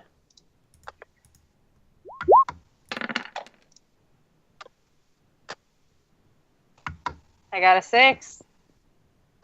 So that would be 3 out of the 4 segments of your healing clock. Or you can do what I did to spend a coin and make it 5 segments and automatically downgrade it by 1. I don't have any coin because I put it all back into the gang. Okay. Okay. So you can spend another downtime activity to roll it again. Okay, I'm gonna do that. I don't like having broken ribs. Y'all, I'm getting too old for this shit. I'm also going to note, come on, that I'm spending most of the time I'm laid up giving Jonas a bunch of shit about how he's just raking them in. I thought Abernathy was our flip skirt. I got a 4. So that finishes your healing clock. So the broken ribs slides down to the 1 slot, and it becomes bruised ribs. So you have less effect as you're just not able to exert yourself as well as you were before. Now, question, does the extra segment roll over since she's still ostensibly healing? No. Okay.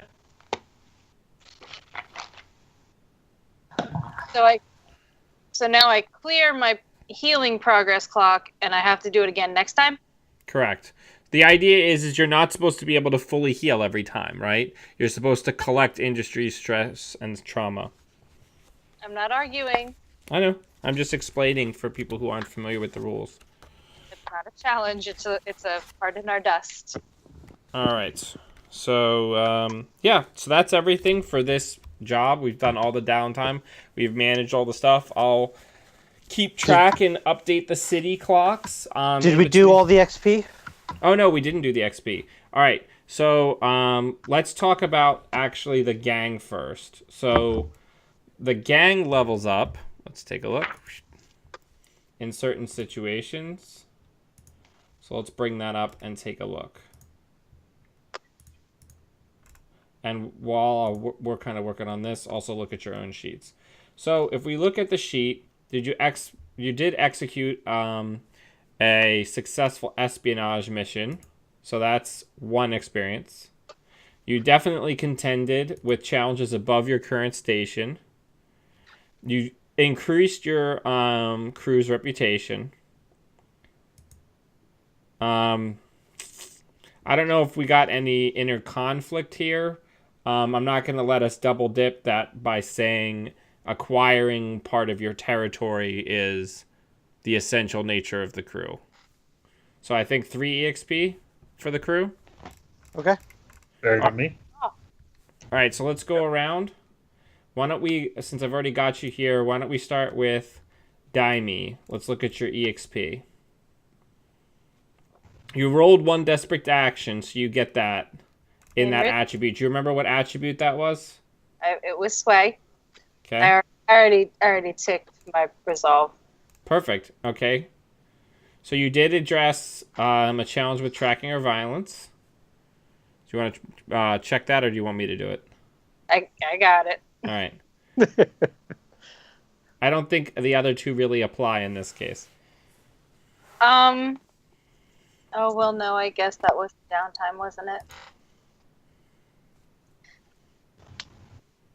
Struggling with issues from your vice is like if you did downtime and you overindulged, and then people have to deal with.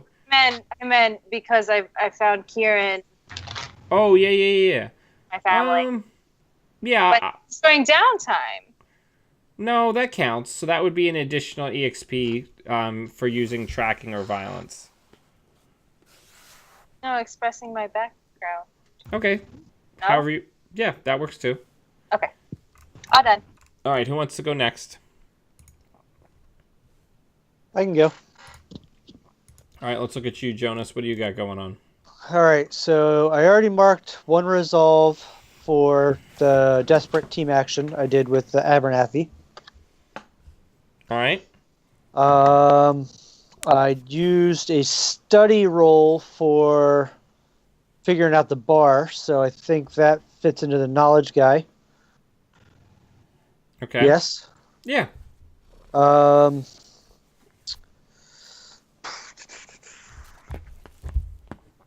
Not sure that my downtime activity really counts for expressing my drive, so that's probably it. Okay, that's fair. All right, who wants to go next? Oh, I'll go next. I'm not seeing two.